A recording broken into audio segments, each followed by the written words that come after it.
everyone, and welcome back to another episode of the Pro Crastinators podcast. I'm the best guy ever, and we're joined by Give and Take. Woo! And Ben Say. There it goes. Truly hilarious. Oh, the joke police are here. They're not loving it. They're not loving it. Stop. Hey, I'm peacefully whooping over here. I'm peacefully Is that like a personal attack or something? And you're beating me with batons. And you're no, my scholarship. No.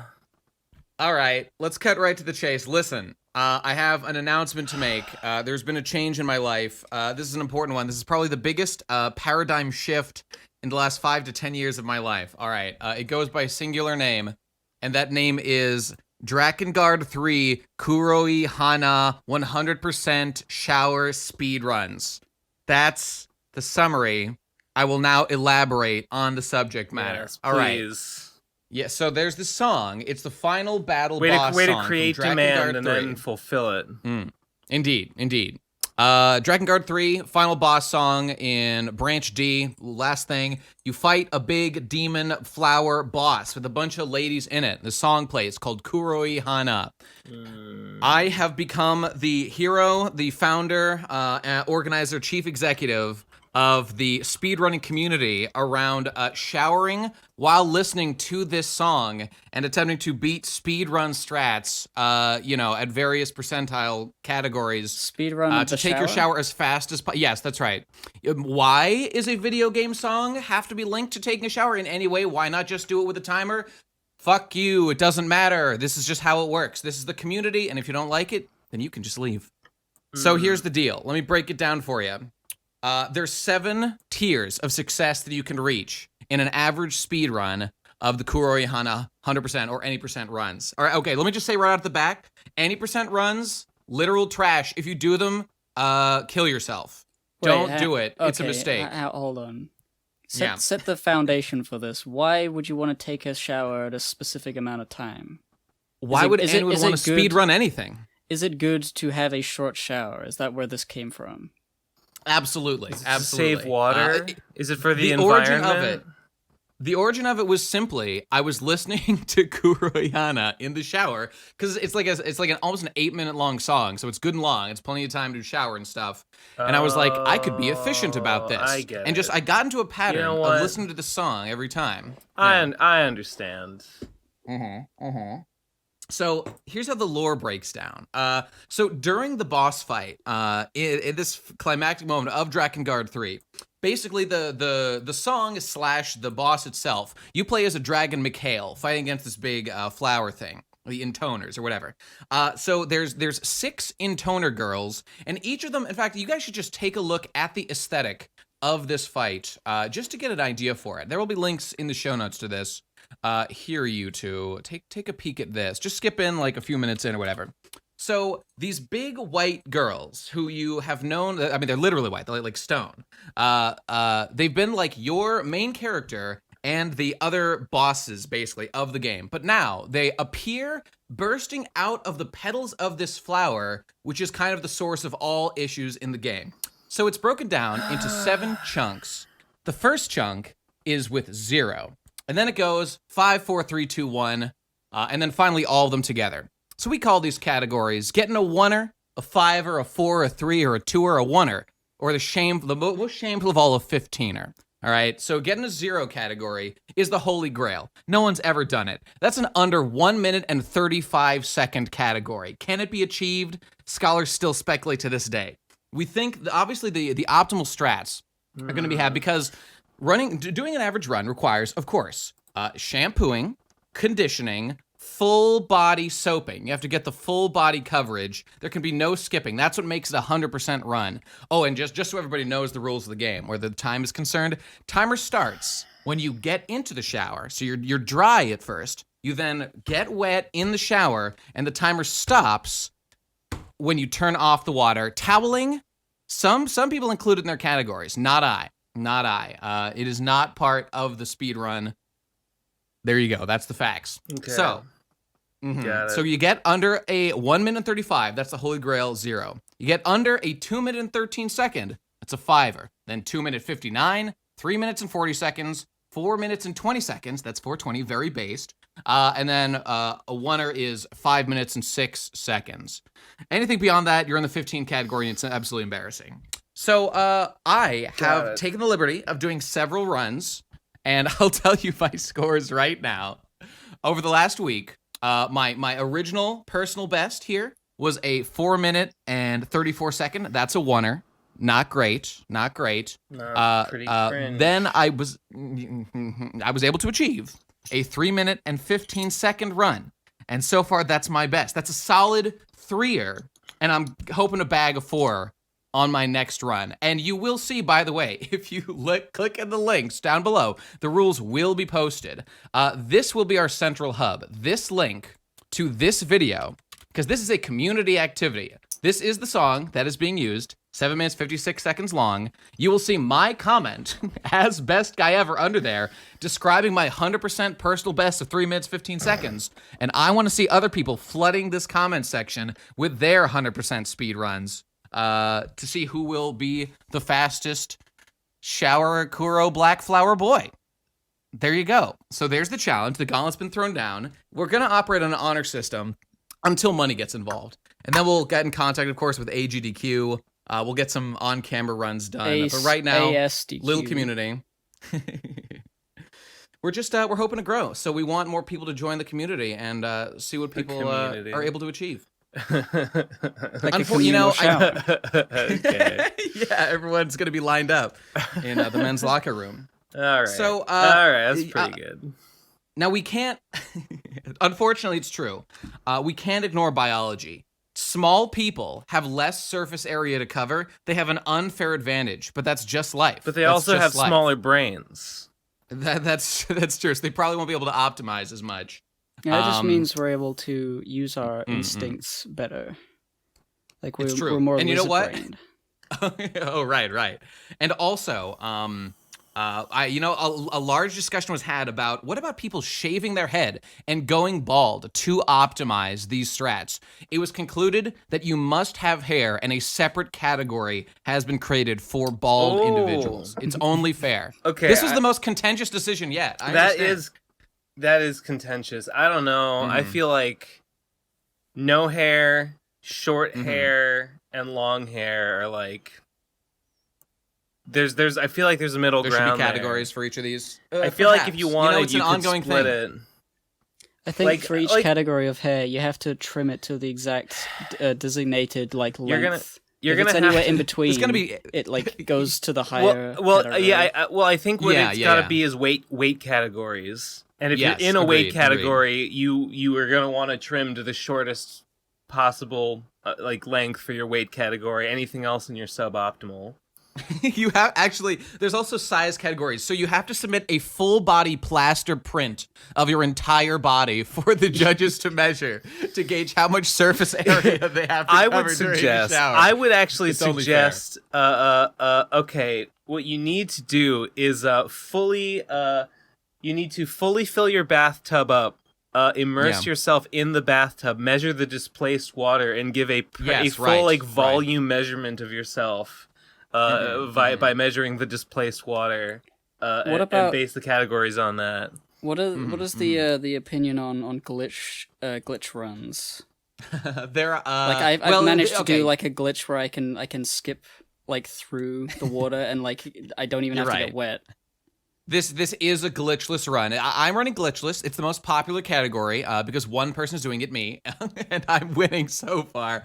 The glitch runs, they're just a separate category. That's all this run is just you just don't turn on the shower, you win. Yeah, pretty much. There's that's why any percent runs are such a joke. You walk in, you touch water for literally, it's measured in microseconds. You just touch the water in the shower and then immediately clip out of the wall and hit the timer stop. It's not good. It just doesn't make for a very compelling run. Is all. I'm trying to think of holes I can poke in this in the name of in the name of glitch testing. In the name of stress testing the concept. It has been discussed. I mean, do you have to shampoo and condition your pubic hair as well? What about arm, leg, and back hair? What about your eyelashes? Taken under advisement. Eyelashes, taken under advisement. Only hair on your head. Only hair on your head. Right now. Do you have to condition? Actually, do you have to shampoo? You have to condition. You have to shampoo and condition. These are in the rules. And there was also, of course, discussion about what's the correct order of operations. Should it be enforced by the rule set that you have to shampoo, then condition, leave the conditioner in your hair, and then soap, and then wash it all out afterward? It was decided, no, you can do it in any order, but you should do it that way, or you're an idiot without proper hygiene. But that's another factor. I mean, if I want to win the speed run, the hygiene is the least of my worries. I just want to get it all done as fast as possible. What does that even come There's into? been no bonus found. There has been no bonus found in doing it in any particular order, so you might as well do it. That gives you the luxurious hair. See, we've thought it all out. Nobody said I need to get the shampoo and conditioner out of my hair. If I just get the water on and then put the shower and just turn the water off, put the stuff on afterwards. I'll tell you what's really splitting the community right now, though. The 2-in-1 shampoo and conditioner products that are so popular these days. That seems like a no-brainer. Absolutely tearing the community apart as to whether or not it's allowed. What about one of those 6-in-1 a conditioner, shampoo, moisturizer, body wash. Whatever. I'm telling you, that just seems like that seems like such an obvious tech, for the you're obviously right. The thing is, though, that gets into the core discussion about what is the spirit of the event meant to be. It goes beyond simply there has to be discussions about that. I feel what's like it's best perfectly in keeping with within the idea. The spirit, because if that product really does do all those things, then yeah. In which raises the question: why doesn't everyone just use it normally under normal circumstances? There's also the question of outside tools. Like, for example, could I simply step into the shower, turn on the water, pull a lever to dump a bucket I have prepared with massive quantities of all-in-one body wash, shampoo, and conditioner, have it completely blast over my body in 2 seconds, and then wash it off? We've got to standardize the shower head, the brand. What if that too? What if you technically have the you have the shower head on, but you leave the drain closed, causing the tub to fill as though it were a bath, and you actually jump into the bathtub and roll around in it to get yourself wetter faster. And because you do have to get fully de-soaped at the end too. That might be a more optimal strat. The clog at the end might be an advantage. Actually, I think that would probably make washing your feet and getting the soap off your feet more difficult. I don't know if that would actually save any time, but you got to exhaust all possibilities. You might lose a few frames at the end if you have to step out and then wipe the soap off, and you can't just do it in the shower itself. Yeah. You could lose frames there. Yep, definitely. Damn, this is a rich meta has evolved. I want to hear people give details on your strats. Let's see who is doing the best next week. I will be looking at the comment section of that video. I want it to be flooded and people to be deeply confused as to what's going on this video. It's got 4 million views. They're doing fine. They've had their time. It's our time now. I think at first I was hearing you talk and I was like, what is this? This is bizarre. This is a strange and esoteric ritual. This is some kind of death cult. But now I'm fully invested and fully on board. It makes perfect sense, and even a child could understand it. What do That's right. What's the community's opinion on Nightcore and/or vaporwave renditions of the song? Now, okay, that was I forgot this was about a song. Wait a minute, what's even the point of the song? At this point, it's Ben. We already covered that. You don't even need the song. At the beginning. It doesn't matter. It's the spirit of the event. Okay. It is totally arbitrary. Okay. It gives us fun categorizations to use. 7 tiers. Which tier are you? I'm tier. Wait, what tier am I? I think I'm tier 3. I'm no more tiers. I'm tier 4, which is shameful. No more tiers. That was good. No, incidentally, no more tear shampoo banned. You have to deal with the tears. They are an intrinsic part of the operation. Yeah, extra tears is the only approved shampoo. What if you just shampoo with a fucking bar of soap? Hey, actually, I would liquid soap versus bar soap. Loofah or no loofah? These are allowed. These are open. I'm sure. these are all- Yeah. I was assuming Yeah. they were allowed, but I would want to know like which one. I don't. I guess you just have to. I've been a barman. I've been a barman, but I could be You're a persuaded barman? to. I mean, because when you got the bar, you don't have I to think- pump the thing to prep the loofah, which might lose time. But you also You don't able have to get wait more for it. bubbles You don't have to faster, wait you for the know? bar to like soften under the hot water. Yeah, I feel like that's true. the liquid That's true. soap spreads faster. I feel like loofah is probably a time sink. That's going to be allowable. That one there. I I would shouldn't be in the know. sink in the first place. What about loofah on a stick that lets you save the frames of bending over to reach your feet? Soap on a rope. That could make Time sense. saver? I don't know. I don't know what it's for in the first place. Really makes you just think. optimize your shower, bro. That's the point.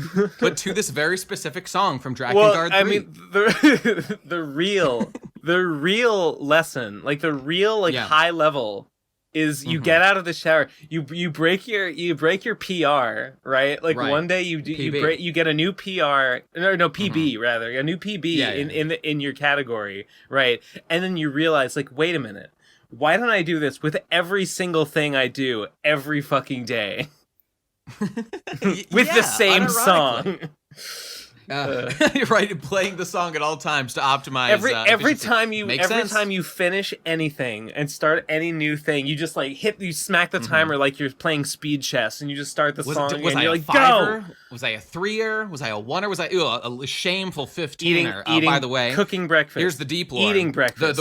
Driving to work. Yeah, absolutely. Raising child. Bonding with family, just as optimal as possible. Why aren't we bonding by playing Drakengard 3 and beating the final boss as fast as possible? It's a 15er, by the way, because you're fighting all of the intoners at once. 5, 4, 3, 2, 1, and 0. The total of which is 15. Yeah, there's some deep lore for you. There you go. So there it is. What's So your Summoning excuse? Salt, your next video. I expect to see the history of Castlevania. Stop. Mario Kart, no. Fucking Punch Out, cease. This is the one. This is the one. We've got a storied history. We are going to be at AGDQ. We're gonna win. And then we're gonna do a silly one at the end. If we hit $10 million raised for whatever the fuck, then we'll be actually beating the boss in Drakengard 3 while showering, doing both at the same time. That's the equivalent And of ruining the the controller. blindfolded. Yeah, well, yeah. You gotta optimize your strat to avoid it being destroyed by the water. You gotta dodge the shower droplets. The individual droplets, yeah. So there it is. The category is exploding. And break my dream. Okay. Good Good thinking. There it is. That that really Thank got you. my noodle going. We were talking about this on the stream the other day, and it is now real. It's official. Please join in. We await your comments on that video that I don't own. What on Twitch? No, on this is the official Drakengard 3 Oh, song that is right. being used as the hub for for Got all it. these things. Got it. Yep. See Man, there. oh man, you think you know a video I think game. you know a person. You think you know a person, and then they tell you, "Hey, I just beat my PB in this." Whatever the Kuroi Hana. You thought, man, I and thought Black you were a Flower. fiver, and they say, "Nah, dude, I'm a threer. I'm a four-er. I'm a oneer. Actually, oneer's bad. No, I'm a threeper. Wait, a threeper. Is that a thing? It goes 0 is best, then 5, 4, 3, 2, 1, 15. I feel like there's something So. else that's called a threeper, but I don't know what that is. That's a creeper, Ben. That's Minecraft. No, you're it's like, thinking is that of. like a name for like a hillbilly from Michigan or something? No, that's Youper. What's a threeper? Damn it. Okay, let me know. Urban in the comments. Dictionary? Urban Dictionary. Yep. Here we go. Let me see. I see a 3-fer, which is probably like a $3 bill. I don't know. Did I only dream that A threeper? 3-fer is getting 3 things for the value of Not 1. a threefer. Those shirts are a 3-fer. No. I don't know. No. Ah, okay. Well, that's it, lads. That's my Great. story. I'm sticking to Great. it. Where's yours? all- Yep.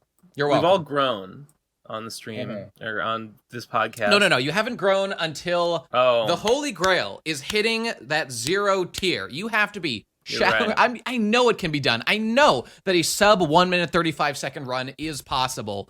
Someone out there do it. Yeah. But we need Don't forget, full body coverage of the soap. That means behind the ears, between the toes. I feel, there you go. If the requirement, so you have to clean your full body, right? I feel like absolutely, yes. That's going to be so hard. At least people have different, people miss spots.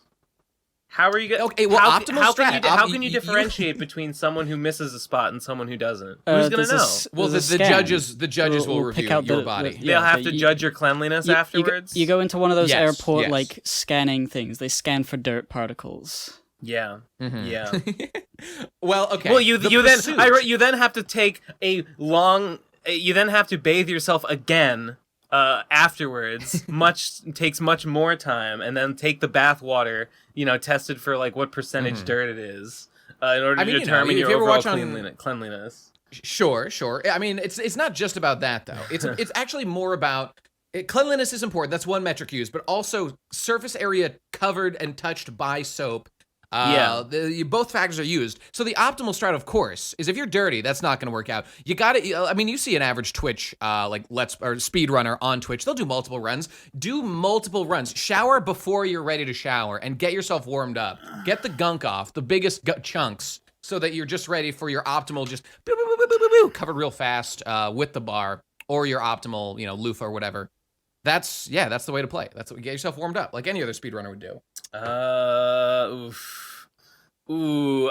don't know. It's just like doing research, as every speedrunner does to save the frames. All right. Same sort of thing. I've heard from Michelle and I think from you that shampoo is a sham. Oh, some God. like well, using we it are like sponsored way too by much Big is Champ. a bad idea or something. I am being paid lots of money by Big Champ to encourage people to sacrifice their precious oils down the drain, or whatever. Where the Big Champ collects them to sell them back to you in more shampoo. Yeah. Talking and Michelle are divided about on Big this. Champ got Michelle banned off Twitter once, so we should be careful what we say. This video might get demonetized. Yeah. This channel might be stricken from the record. We just don't know. We're at risk. It may be cleaned up. So I guess let me just say that when we say that a Big Champ is stealing your oils, what we mean is in Minecraft. Correct. No real life inclinations whatsoever. No. It's all an abstraction. Yes. And it's not. You hear that, Jeff Bezos? You hear that? You hear that, I'm Bill making Gates? mad bucks. Please use my Amazon link to amazon.com/bigchamp/Nate's money. Yeah, that's the full URL. Here it goes. Amazon.com/Nate is in cahoots with Big Champ. Yeah, okay, there you go. That's full. Okay. All right, I'm done. That's it. Well, hey guys, Hey, man. when you're like thinking I'm gonna be productive, or that'll be really cool if I'm productive or something today, and instead, you have the stupidest possible idea that's kind of funny, and you want to see it. And then you Google it to see if someone else has like saved you the trouble of doing this really stupid thing. Yeah. And then you find out that they haven't done it, and you are the only person to even have considered this really stupid idea. And so instead of being productive, you spend hours upon hours downloading Nostalgia Critic videos so that you can link all of them together so that he can say, "Hello, I'm the Nostalgia Critic," every single time he does it. In one video. Cool. Is the idea to have doing? him say it like layer it on top of each other? So like you hear him say it every single time in 1 second or whatever? I mean, I could do that as well, That but would be I was good. just thinking of having like a supercut of like from the very first to the most recent. Hello, I'm the Nostalgia That's classic Critic. Gibbs stuff. And it's like, Yeah, do it, dog. Do it. I've been doing it. Clip Great. Converter. That is Yes, I do. That is the really good YouTube downloader specifically for its function to download only a portion of the video. So I've So been you just download the Yes. first like minute or two? Yeah, the first 10 seconds right, of each that's right. video contains the I hello do that and the all nostalgia the critic. time. So Well, I'm not taking up a don't- lot of hard drive space. Don't a lot of them start with Later on they do, but Yeah. you can choose. I can manually just choose the point where he says it. And so instead of working on my Tezuka manga project, which is something that is much better of an idea. Time sensitive. Yeah, I have been time sensitive too. Yeah, I've been looking at Nostalgia Critic, and I put it in the timeline just to see like the first 38 episodes, and it was really funny. He just says it over and over again, and his head wobbles a little more every time. That's actually pretty that sounds funny. great. I want to see it. I'm looking forward to it. He gradually shed his inhibitions. Yeah, and you can see week to week that his sideburns grow, and then he shaves them off. It's just something's really funny about watching it all in a line. How many times has he said it? How many times do you think he said it in his life? How many thousands? Probably near to like 1,000. What do you think the Nostalgia Critic's PB on saying "Hello, I'm the Nostalgia Critic" is? Like, what's his speedrun time for saying those words? I'm learning that he is. He varies. Like initially, he's sort of slow. You can calculate which one was his PB of the videos. He sort of speeds up like his delivery sometimes when he's excited, when he leads right into another sentence. Sometimes he's like says it in a depressed way. But like, I want to see the general trend. Like, could you plot on a graph how it increases in speed over time, or whether it does? You know, this is all science here. This is going to be like a very scientific footage video for people to use and dissect. I'm very excited. How long do you think it's going to be? What were they? I think he said. Wait! Oh shit! Did that? What were they thinking? Okay, yeah. How long will the video be if you were to put all of them back to back? I don't even know how many Nostalgia Critics he's done, so I couldn't even ballpark it. But are they not numbered? I mean, it's got to be a playlist. They are numbered, but like with seasons. Are they in a playlist? I'm looking on YouTube. He's got like his older episodes are uploaded in seasons. Season 1, Season 2, which I think are just like years. Okay. Thanks for watching this episode. I'm sorry, making noise. What was I saying? You don't know how long it's hard the to video will be, calculate how many because they're in playlists. Yeah, I mean, it could end up being like 40 minutes or something ridiculous, which would be funny. Oh, just for fun, I did. Wait. Oh, wait. Is this is a playlist of every that would AVGN be one. season, that would be one to watch on one, 2 times speed. Indeed. But this one, it's every AVGN season, but I think each season is rendered into one video, so this doesn't help at all. God damn it. Interesting. No, yeah. Oof. Yikes. Oof, bro. Gonna have to scrub. Hey, oh, you know what? That reminds me. That does, in fact, take me back to the past. When I remember, when I did Me a Math of a 1. Wait, that was the wrong guy. Nostalgia Critic doesn't take you back to the past. No. I think Nate was saying that like a supercut of AVGN. What were they thinking? What were they thinking? I think he only says it like about 10 times. I don't think he says it quite as much.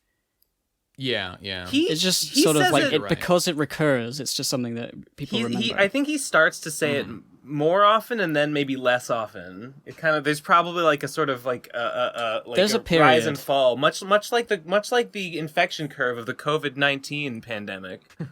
Oh, indeed. I once wrote down my thoughts in a notepad document of the AVGN like eras, like which ones were good. Basically, I mean, I'm trying to look for it, but the basic gist is it's good, and then he's working on the movie, and it's bad, and then it's sort of good, and then it's good again. Sort of hit and miss. All right. I rewatched every season for some. I just put them on and let them play, like not that long ago. I don't know if I mentioned this before. I should do that. I feel like it was kind of, a waste of time. But what did I expect? Sure.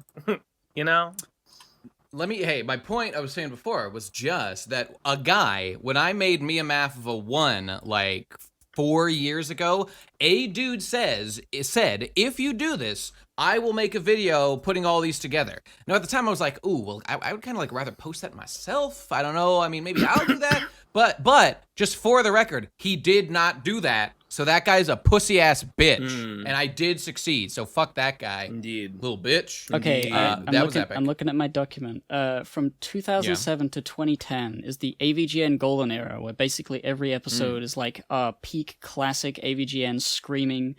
You can't go wrong. 2011, he starts working on the film. and then 2012, 2013, he God, slows that was down. that long ago? Yeah, Wow. Yeah, he's been doing it a long 2011 to 2014 is like movie era where there's not so much happening. Dude, feel old yet? The AVGN movie can fucking fight and die overseas. Yeah, 9 years old. Yeah. I think he really hit his stride somewhere between 2001 September 10th and 2001 September 12th. There was just a sweet spot right there where he was really, knocking it out of the park, knocking it all the way down. Wait. Guys, please back me up. That's please. Yes. Wait, I didn't. Is that Thank a you. 9/11 joke? I missed it. Yeah, of course it was. Oh, okay. How is that not? Because I I don't was know looking what at numbers Twitter. are, Nate. You understand this. You know who'd back me up? I say it backwards. I say 11/9. Sheldon would have backed me up. Bazinga. All right, well. I still have just not watched this motherfucker more than like 3 episodes. One day, maybe I will. What, the Big Bang Theory? The AVGN. Or 9/11, Bin Laden. Same guy. Same guy. Same energy. Hey, here's a new development in the red manosphere, the gibbosphere, whatever the fuck. Yep. Gun Girl is Antifa now. Yeah, that was my favorite thing. No, I don't. Well, it's hard to say. A lot of cool shit happened this week, but that was pretty based. Antifa Gun Girl brings a smile to my face. It's so perfect for her character because she's always been like hates authority to the point of like ridiculousness. And it just so happens that she's a right-wing gun nut in order to get the guns to do so. That was my question, because the girl she's based on is like I was thinking she could be a right-wing gun nut because she's Gun Girl, but she's also ACAB. She's also Antifa because fuck cops, cop killer. Yeah. She's not open carry. She's open fire. Yeah. Open shell casing. What Nate? I literally, for some reason, I just cannot hear you talking at all for the last minute. Am I really quiet or something? Is there something wrong? For me, you were, but maybe it's just me. I don't know. I don't know. My thing looks okay. Let me turn you up. Can you hear me now? Sort of. okay, Yeah, more or less. Let me give you one of those. Okay, cool. How about one of these? Easy money! I heard that, brother. Your soundboard is so much louder than you are. Is it really? Oh, well, no. I'll work on it. Maybe you're I'll work on it. not leaning into the mic enough or something. I liked seeing. I'm right up on this bitch. I don't know. I liked seeing a pro protest and Black Lives Matter stuff from most of us. I liked seeing it from Hippo. I liked seeing it from Tom, also based. Who else was doing it? Munchie hasn't been on Twitter. Munchie was on the Vic and deafening Hope stream. silence over from Nate over here. Digi sort of pro, but like in a weird way that you can't quite understand what she's saying. We're all in this together. All right, that's my... Politics is beneath Megatron. No. Megatron just wants to hunt the oil spark. No, I don't like Japanese Megatron. animated He's cartoons. Optimus, I will have the oil spark. What is this? This is Megatron, and I will have It's a the voice modulator. weaponry Optimus Prime. Wait, is it? I don't What know is if happening? This is literally I don't know if Megatron. this is a voice modulator or a soundboard. I am Megatron, and this is Okay, my voice. That's all there is to say. okay, it's Megatron. It's Megatron.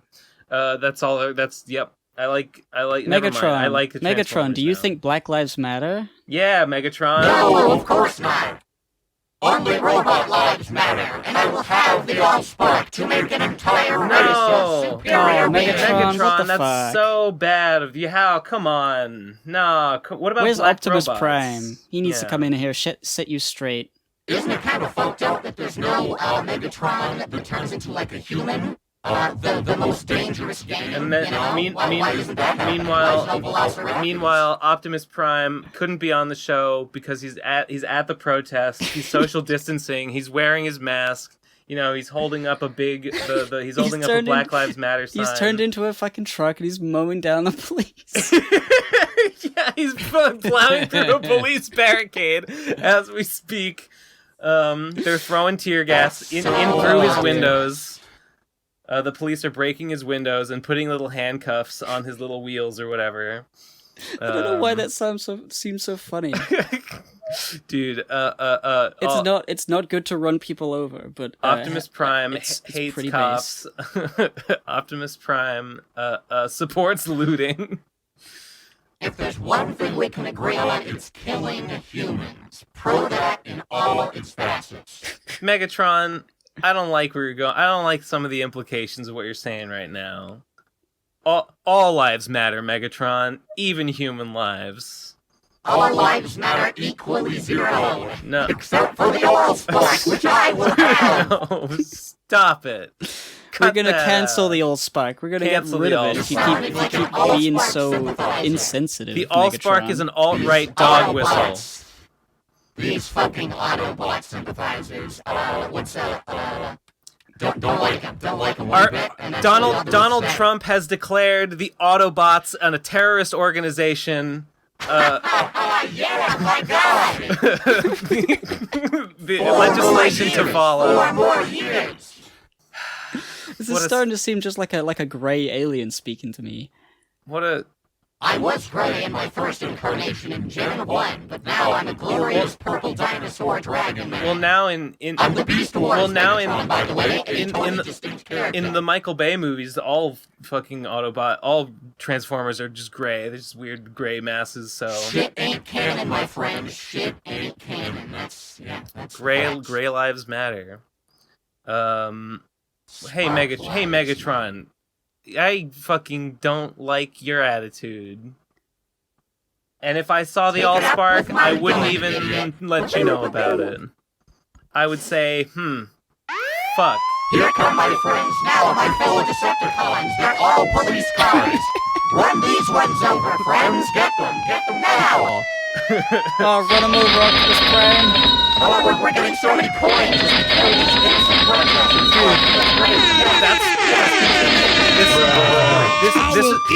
This is why I'm ACAB. The culture of the police in America shifted irreparably when the Decepticons arrived on America, scanned to determine who, the most easily infiltrated authority figures were, decided they were police. All the Decepticons became police cars. When you see a police car on the street, it's a Decepticon. Smash its windows. Report it to your local Autobot splinter cell, terrorist cell. They'll know what to do. They're terrorists because they have the Allspark, but we will obtain it when they claim. They claim that there's no leadership, but I know that their leaders have the Allspark, and we will find them, and we will make our Decepticons reign supreme. So don't forget to vote Republican, kids, for more Decepticons. We gotta deplatform this guy. This guy is spouting. This is hate speech. This is unacceptable.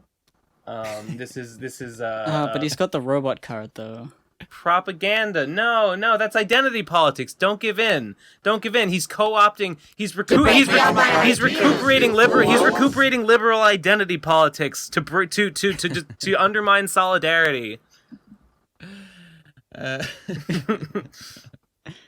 Incredible. I'm always still here. By the way, or as I call it, Robo-State. We're going full Robo-State in the US of A. No! We're gonna rename it the RSA. I can't. The Robot State. Just cover your ears, everyone. Just don't let it in. Just don't let it. We Don't let it. secure a future for the future of the Decepticons with the Allspark, which I will have. From the Okay, no more Allspark. No message received. Thank you, Megatron. I appreciate that. Thanks, Megatron. Thanks for coming on the show. Yeah. What? Give you one of these. You told you we pleasure. needed guests. Yeah. We needed guests, and we got them. Thank you, Megatron. That was great. Really appreciate. Ladies and gentlemen, we got him. Yes. That's pretty good, right? Okay. All right. Yes. Good. Speaking of guests, we were we good PCP members. We were guests on Vic and Hope's stream. Vic contacted us to do a charity stream, and we raised over $1,000 for the Richmond Bail Fund. This was yesterday. It was really good and real cool, and they played Sonic Adventure 2. Sonic Adventure 2 for 10 hours. I was on the. I didn't realize. I left before, and I went back to watch the remainder. That like a bail is around $1,000. Like, I didn't think it was that high either. To just like it seems like That's surprising. Very obviously like restrictive amount of money. Yeah, like it's so those things obvious where, like, what the point of it is. It's pretty. Yeah, cash bail really is a fucked up thing that should be abolished. Ha ha ha. Fuck the police. I can't remember the exact rates, but like I remember hearing something that seemed very strange to me about like, okay, you criminal, we're sentencing you. I don't know what the person did, but like it was like, okay, you'll get. It was like a month in jail. Or like it was like something like a $10,000 fine, and I was like, I'll take the month in jail between those two things. Jesus Christ! Well, we're not talking about fines. We're not talking about paying sentencing fines. We're talking about cash bail, like to release. Do people? Fair point. Do people know? Like, I feel like some people don't understand this because I think a lot of countries don't have cash bail, and even in America where we do have it. I think that a lot of people don't quite understand how it works. Well, all right, for anyone that doesn't know, cash bail is like you get arrested, you go to jail, and then there is like a process of like where they have to like, I don't know, file for your trial and like await your actual trial to determine your guilt. And most of the time, they will let you leave jail to, and you just have to come back for your trial. But in most cases, they will have something called bail, which is you basically have to post an amount of money that is determined like based on what you're accused of. Like different crimes have different bail amounts, and you have to put up that money as collateral.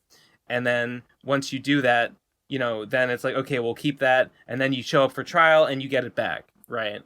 So, like, I guess the idea behind it is that like, well, the worse thing you're accused of, the more you have to post bail because it's like a higher stakes thing. I guess it's theoretically it's to like be more of a deterrent for people fleeing harsher sentences or something.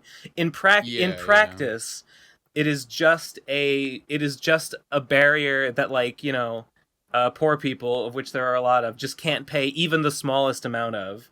And a lot of people, you know what they always said, like during the fucking primary race for the elections, we heard all the time that like the average American family can't like pay a sudden $500 expense, and so bail is usually, it's like that would be pretty small for bail. So like a lot of crimes. Is there a reasonable alternative? There is a reasonable alternative, and funnily enough, it's nothing because there is like no data does not suggest that cash bail actually works as a deterrent for flight, because like not showing up for your trial like is illegal and is another crime that you can then be charged with. And cash bail just doesn't work. And so the real issue here is simply that and the one last thing effectively as a just go on. And the justification I would say is that like if a crime, if you are not a flight risk to the point that like any amount of just like money can be just sort of handed over and like they'll just trust you to come back for it, then like letting you go without that, I don't know, like then if you can be allowed outside at all awaiting your trial, then they should probably just let you go and do it. Yeah, can you if something is like a heinous enough crime or enough of a flight risk that they shouldn't be letting you out of jail even for money, then like they shouldn't let you do it for money.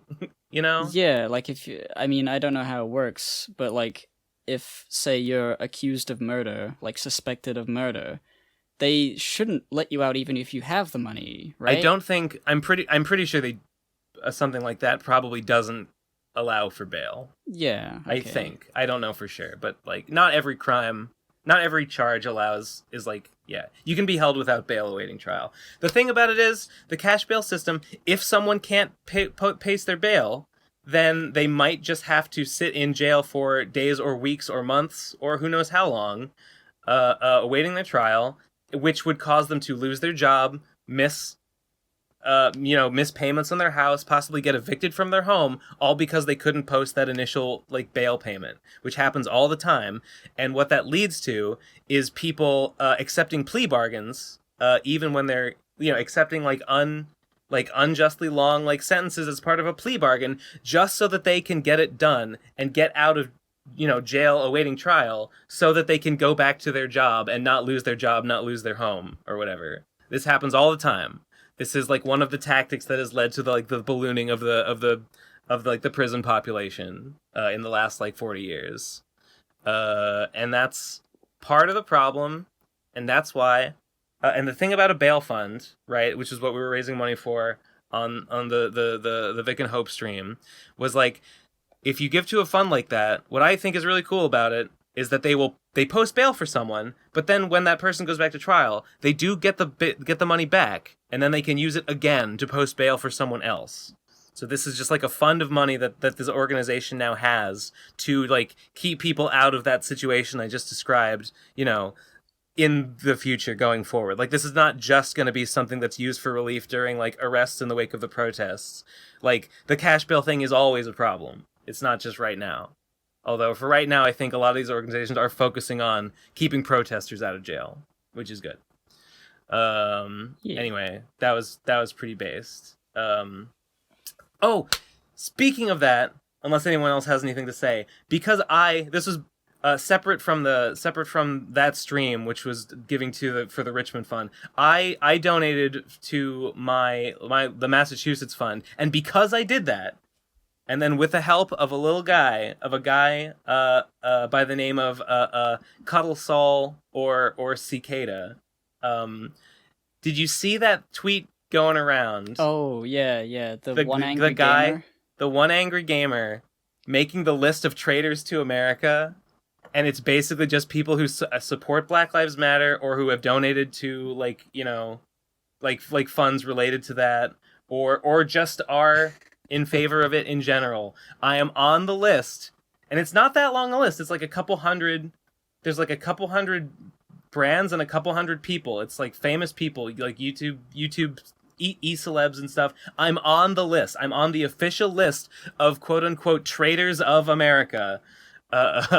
In a collaborated effort with Cuddle Soul, I was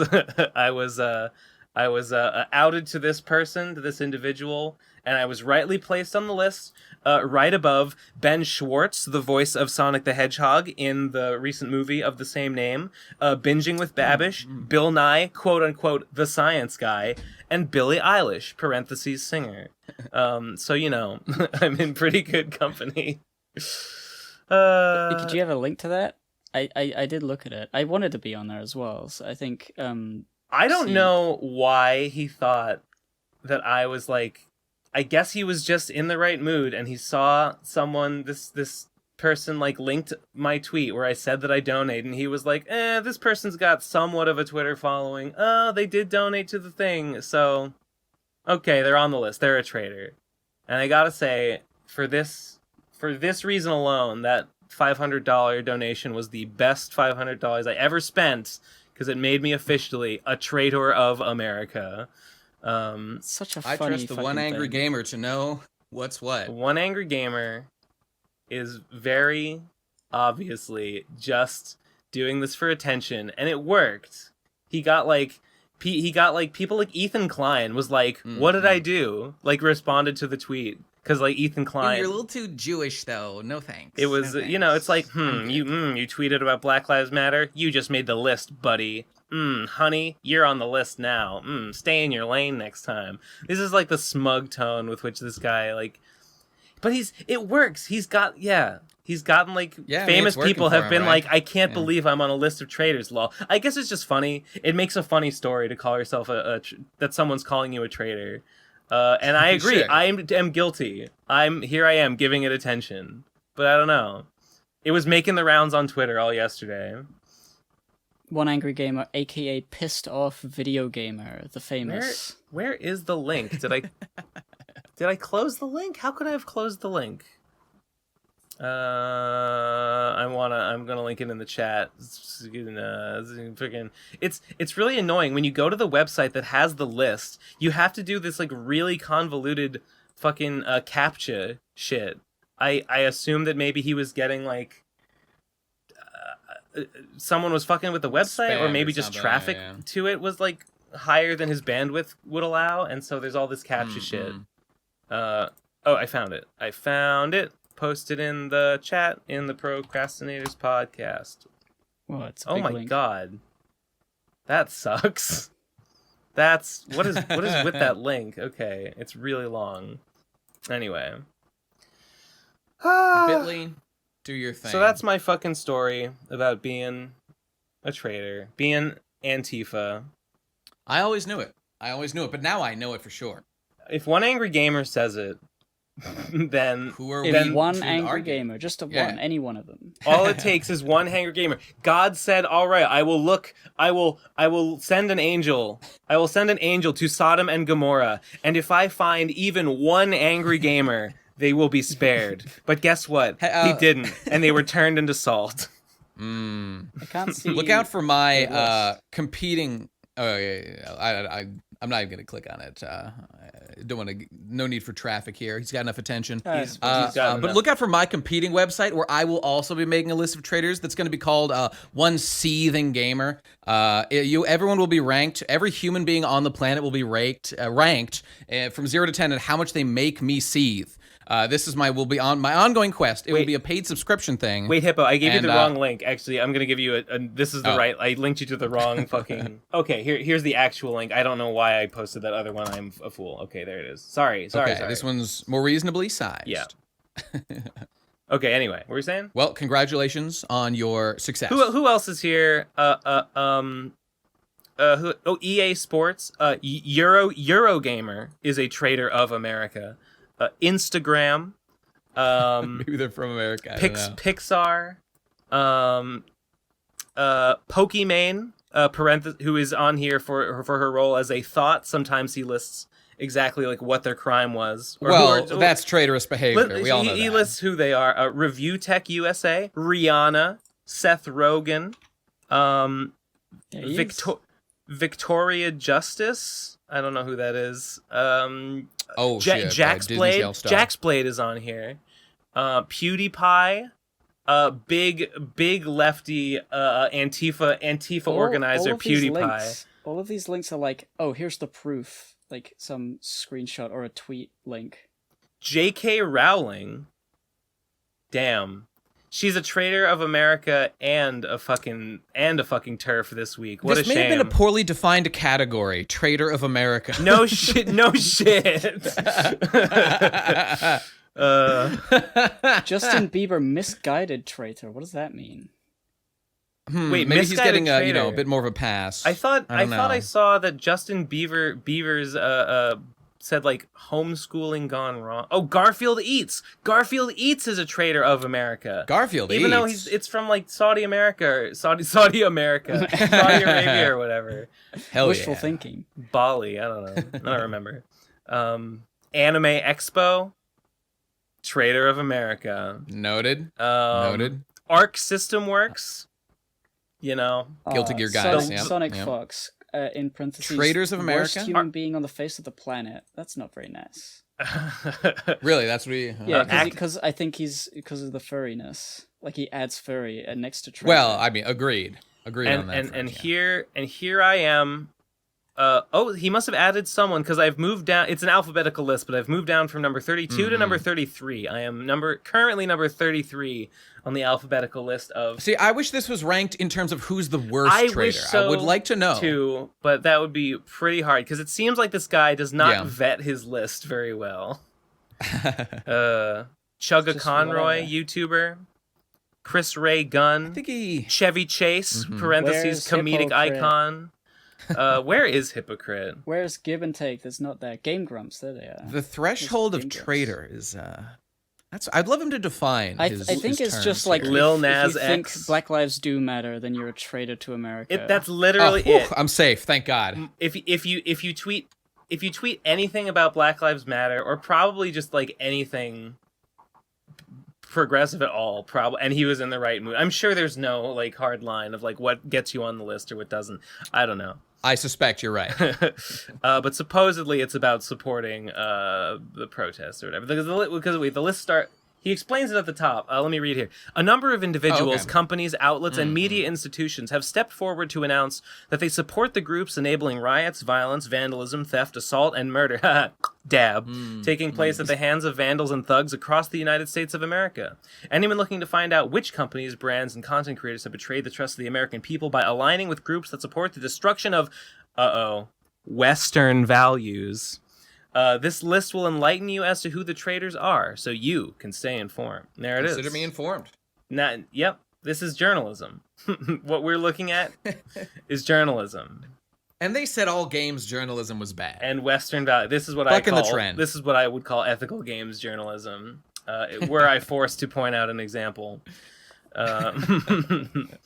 Which in these modern days, I feel like I am constantly. With these feminists barking at the door. Discord, I'm howling at the moon. Summer afternoon. Discord. Take a little away. Don't mind at night. My name is Megatron. Megatron, get out of here, buddy. Is Megatron a brony? I think he probably is. He's got definitely. He's got the look in his eye. They're both Hasbro products, don't you know? Oh, brand connection. They're probably best friends. I wonder if there was ever a Transformer in Friendship is Magic. There's got to be some reference. I mean, that's a fucking... those boys are in deep. Dude, do you think there's a Transformer? No.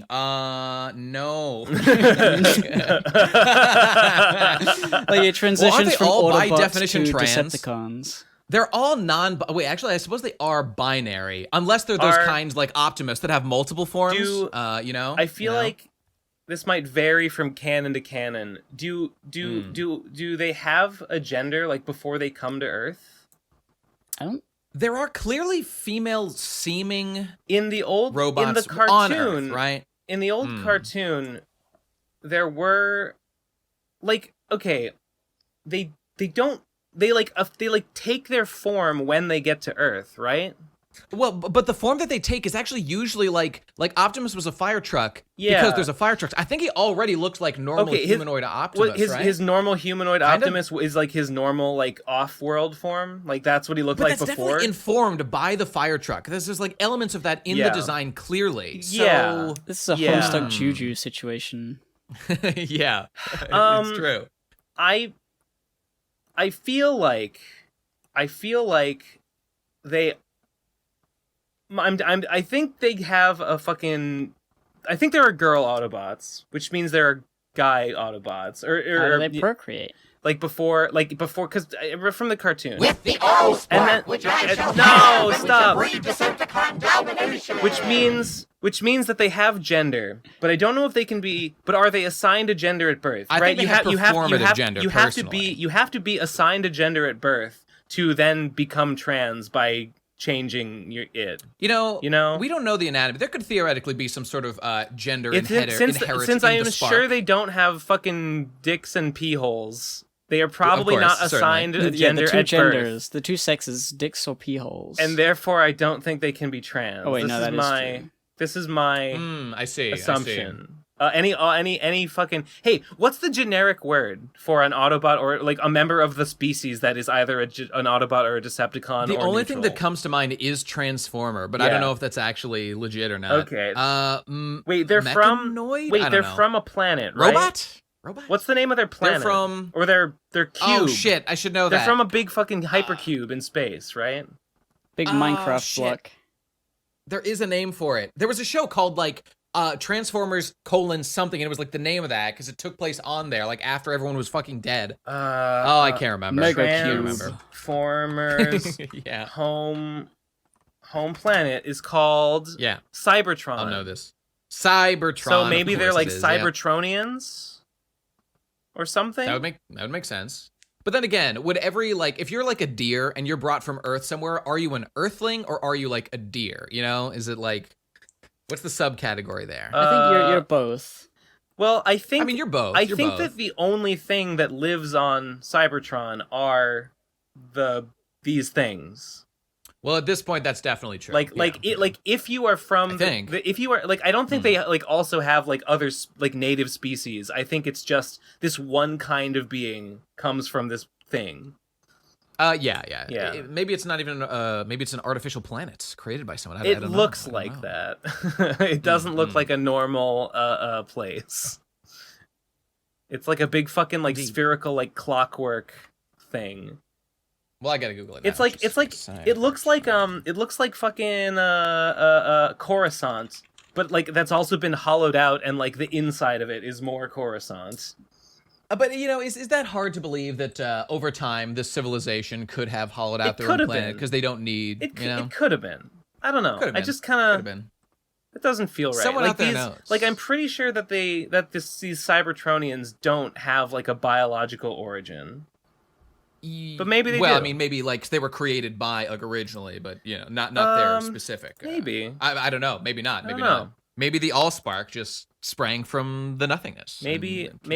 Well, let's see. Where did Cybertron come from?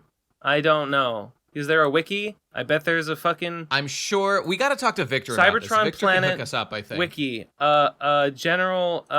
Marvel Comics. Cybertron was the adopted form of the Lord of the Light Gods Primus, who trapped himself and Unicron in barren asteroids.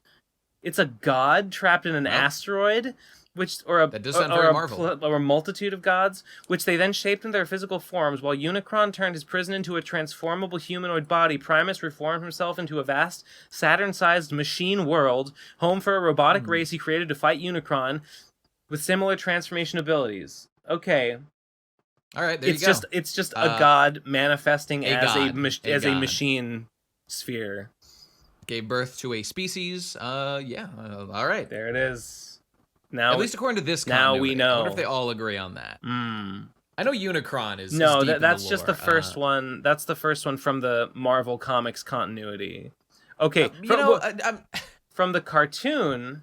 Okay. Yeah. 12 million years ago. No, that's later.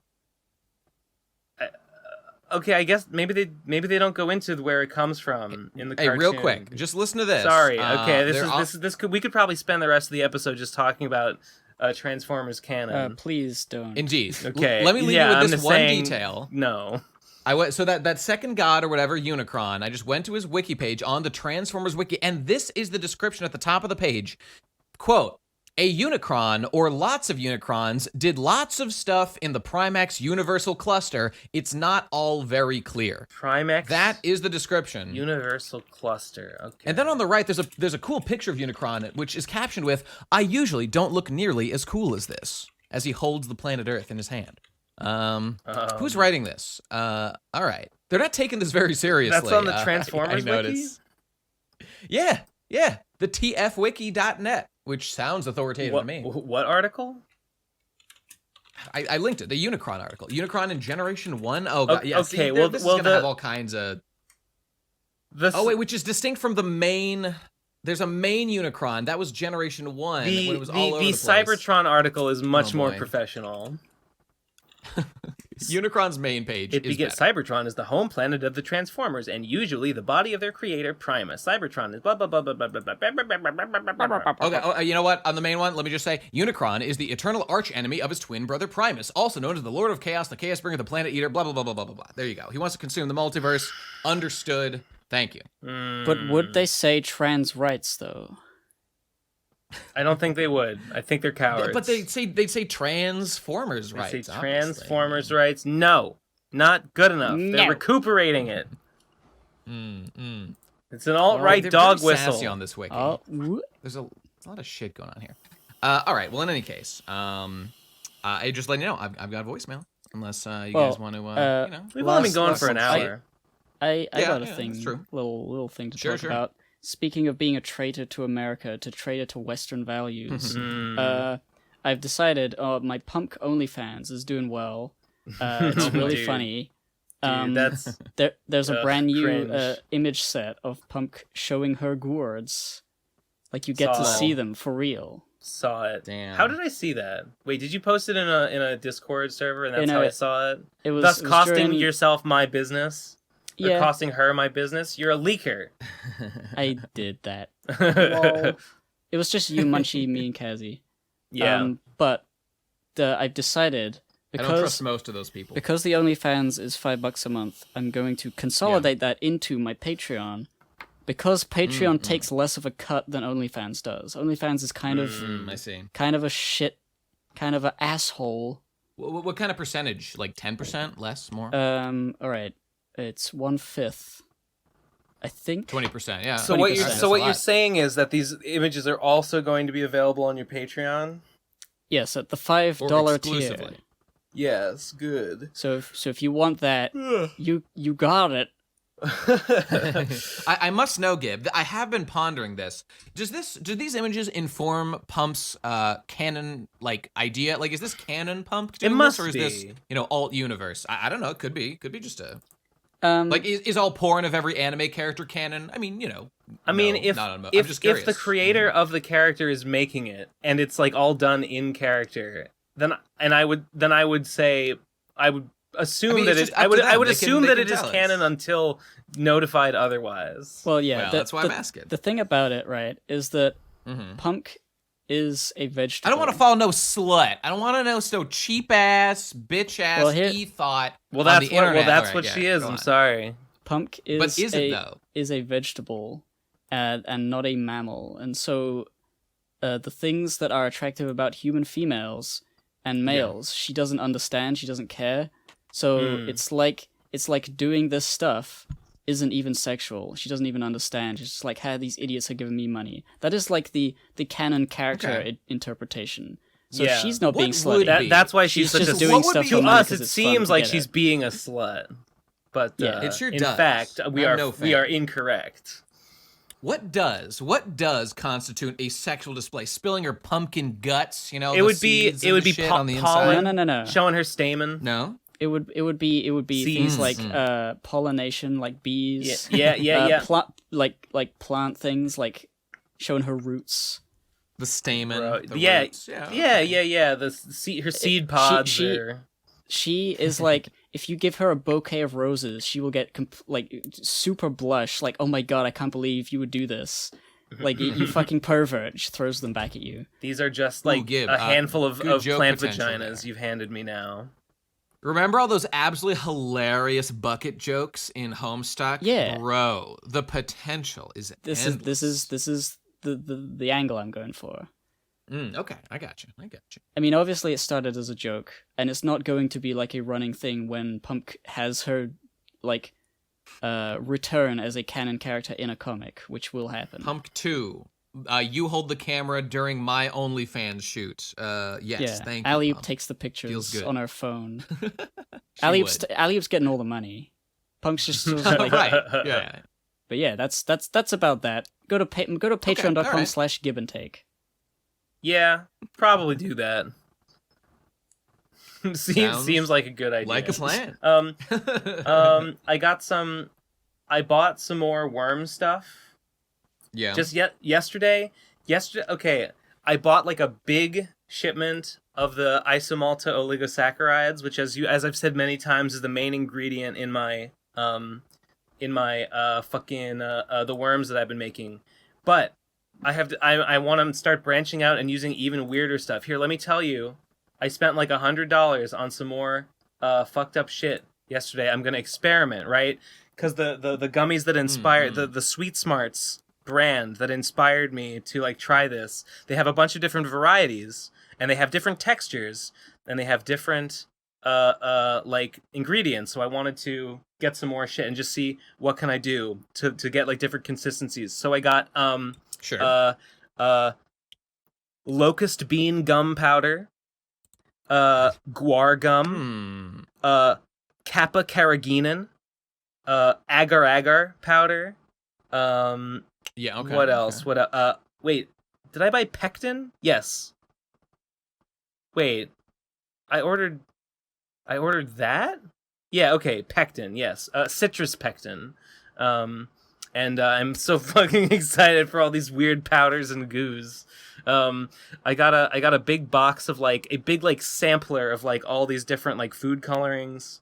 I got new flavorings. I got rose flavor, dude. I got rose flavor, and I wanted to taste it, so I made like a little drink out of it. I just put some rose flavoring in some water, and I put in pink food coloring and black food coloring to get like just a little rosy tinted, like a sort of translucent black color to the drink. And I was drinking it, and I was like, this is amazing. This tastes fantastic. I would make like black rose flavor, right? They'd be like rose flavor, but I dye them black. That would be the flavor of that worm. Ah, right. And it'd be like, hey, it's like Animal Crossing. Epic. I guess this is like my new thing. I guess this is my new like hobby or whatever. Is like I should get different molds. I should get more molds. I should get fish molds. Because like I try making like, how can I make their consistency more like Swedish fish? How can I make their consistency more like a fruit roll-up? How can I make their consistency more like this or that or the other thing product? Does pectin do it? Does carrageenan do it? What even are these things? Perhaps we could collab, Ben, and when I finish making my latest plaster mold for measuring my, square inches of surface area for my speedrun categories. I thought you were going to say dick. 3. Make myself a that gummy too. Dick will be part of the equation. It will be part of the equation. Okay. So you can fill that up with your goo, and we could make a Nate mold. And maybe we could like it's you like just posing like the statue of David or something, and I just like fill it up with like pounds and pounds of this weird shit, and then we can all eat it together. We can all like descend upon it and take bites out of it. Devour Nate as he richly deserves. Cool. What flavor do you want to be? Excellent. I guess some sort of like lime. Yeah, lime green is good. You want to be like lemon lime, maybe? Yes, that would be great. Maybe I can mix up some kind of like citrusy, like Mountain Dewy kind of flavor or something. Yeah, I mean, my favorite has always been orange, but lemon lime is good for the color aesthetic. Okay. So I like that. Okay. Well, we can have. There's. I saw. What was that other? The company I was ordering flavor of had like a flavor that was like a particular kind of orange, but I can't. There is things like blood orange is one. I love blood orange. Wait. Can I? I've got to find it. Where's the product? Where is the product? No. I'll say while you do that I love blood orange mochi, which I have had at Whole Foods. Every other mochi is so much worse than the blood orange mochi, including mango, which masquerades as if it was the orange equivalent. Really? Blood orange is so... I mean, hey, everyone's got their own taste. But this is like there's chocolate, lame, gay, not cool. Blood orange is the best. That's my expert opinion. If you go to Whole Foods, you get those. That's the one I highly recommend. Sometimes I'll want to be like, I should get get 6 of them. I'll mix and match. Every time I'm disappointed when I'm eating one that isn't blood orange. Just get 6 blood orange. It's the way to go. Sounds delicious and not highly keto recommended at all. No, not keto at all. No. Bergamot. Bergamot? Haven't heard of it. Bergamot orange. I hadn't either, but it's some kind of like little like green orange. It's an orange, even though it's green. Go figure, am I right? Imagine that. Oranges are green until they turn orange. I forgot. I should have got rice flour because, like, I think I wouldn't use a lot of it because it's not keto. It's not. But if you just use a little bit of it for like consistency. Next time I go on a spree of like buying weird shit, I'll get like a little bag of rice flour just to like sprinkle in just see what because that's the main ingredient in mochi, right?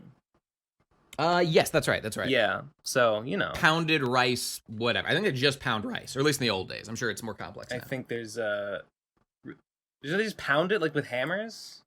Yeah, I mean back in seems like a very inefficient way to make flour. Well, this is a historical, like an ancient technique of they'd have like a very deep bowl. I mean, mochi, it's like an art that people used to do. They were like artisans who specialized in mochi back in the day. Yeah, sure. Yeah. Cool. Okay. Indeed. I noticed Gib left, by the way. Don't know what's going on with that. Wait, but, he did? Oh, he just disappeared. I don't know why. Maybe his he's got internet. No, I was gonna say he's got a thing on his computer that turns off his internet at a certain time in the evening. It's a little before It that. has caused him to spontaneously vanish from streams and the like before, but probably it's not late enough. Wait, no. Oh yeah. Well.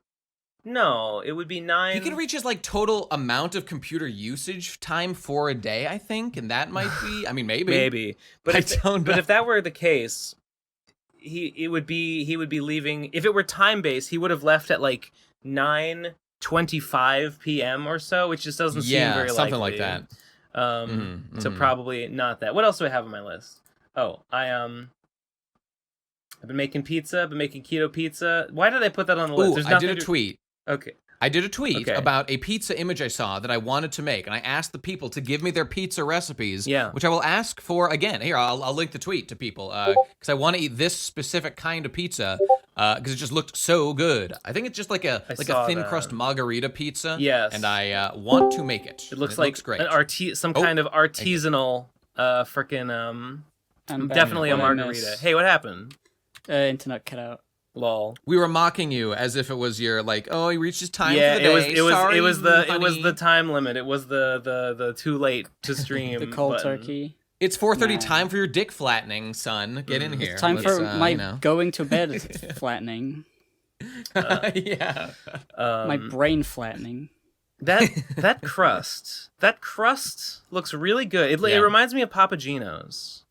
Yeah, people were saying, Nate, did you work at a pizza place? I'm sure it's similar. Pizza. I'm sure this is better than Papa Gino's, but it's got that same sort of bready, bubbly crust consistency I really like. That's my favorite. Yeah. My favorite. Yeah. I want this shit. I'm gonna make it one of these days when I get around to it. I definitely want to be able to make that pizza bread. That is my favorite type of bread, is when it's authentic Italian restaurant pizza that is fresh from the oven, whatever the what do they use? The giant wooden spoons and the big the big paddles. Yeah. Yeah.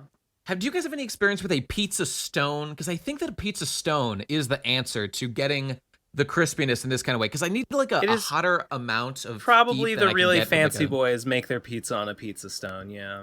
I was looking around. It's $30 to $40, so not exactly cheap. But I might hit up a thrift store and see if I can just find one that's $5 or something. Do you just take the trays out of your oven and put a pizza stone in there? No, you put it on. I mean, okay, you just put a stone in there and it heats up for a long time, and that makes it I think generally it retains heat really well, so it gets hotter. I think the idea is that it heats evenly or something because of the conductivity of the pizza stone or whatever. I think that's the reason why it's different from a pan.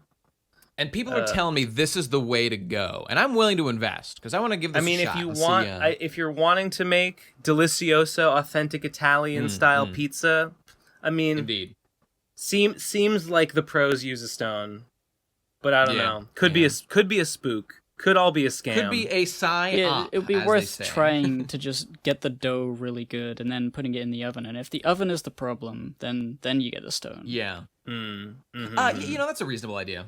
I'm just experimenting. I want this to be a thing I do. Oh, this looks so good. I would probably put more sauce, honestly, because I love sauce. But just little bits of cheese, the leaves, the incredibly crispy thin crust. Yeah, I'm damn, salivating. It's driving me wild. One day. Oh, and you know what? On this front, some people are like, Nate, what about your diet or something? I've actually been so fucking good about exercising the last 2 weeks. And, not counting my calories every single time, but been good on my diet. And I counted them all today. I'm doing it again. So shut the fuck up, everybody. I got it under control. I can make a pizza once in a while, and it will not break the bank. Feels good, though. I've been feeling great lately. Break the bank. No need for yoga. My profit margins are so razor thin. I can't afford. I can't afford one pizza. Authentic ball mozzarella. I can't afford instead of grandma's heart surgery. I have to get this pizza stone, bro. It was one or the other, and she would want me to live well. She wouldn't want to live in a world where I can't enjoy the authentic brick oven experience. Just like in the old country. Then. Precisely. A grandma, you say, in front of her tombstone as you chow down. As I cough coronavirus into her face. Epic. Simply epic, Grandma. Bazinga. Cool.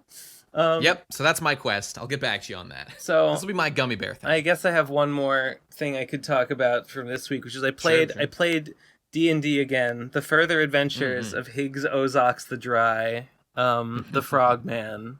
And how's he doing? The thing about we had like a pretty long sesh. This was on Saturday, I think. And the thing about it is that it was like all just arguing. It was like we did have a fight, but it was like the fight maybe lasted like 45 minutes. It was like 3.5 hours of just arguing about, no, we should join the Mages Guild. No, we shouldn't join the Mages Guild. No, we should go to Icewall. No, we should go to Junction. No, we should go to this other place. Or no, it was just that's the experience. That's what it's all about, I guess. That's the tabletop life, baby. I mean, I guess it was fine. I guess it wasn't too annoying. I'm not even trying to complain. I'm just saying it's funny that this is what the nuts and bolts of it boils down to. Is just like, and I'm just over here. I gotta tell you, I have. This is separate from talking about the game in specific, but in general, I have the hugest pet peeve, and a bunch of my fellow players do it, and it is like really hard for me not to get like annoyed. It is really hard for me not to like say something sometimes and be a dick, because I know no one wants to hear it, because I guess it's just a preference, but my preference is better, and everyone who disagrees is fucking stupid and playing the game wrong. I hate it when a player will want to do something, right? Like they want to like. Maybe they want to look for something, like they think they might like want to look for somewhere because they think they will find something like in a room or whatever. And they say, "Can I roll for perception to find X?" Like if they want to find a clue, it's like, "Can I roll for perception to find a clue?" I hate that so much. What you're supposed to do, in my opinion, and I kind of think that anyone who has a different opinion is just wrong and not valid, is you're supposed to say, okay, well, I'm going to investigate the room. I think maybe I'll find this, right? You might even not have to add that last part. I kind of think even that's a little bit leading. Maybe you should just say, okay, I'm going to investigate the room. I'm going to look for stuff. What do I find, right? You don't say, when my fellow party members pick up their die on their own when the DM did not tell them to, and they say, I want to make a insight check, like to see if he's lying. It's like, no.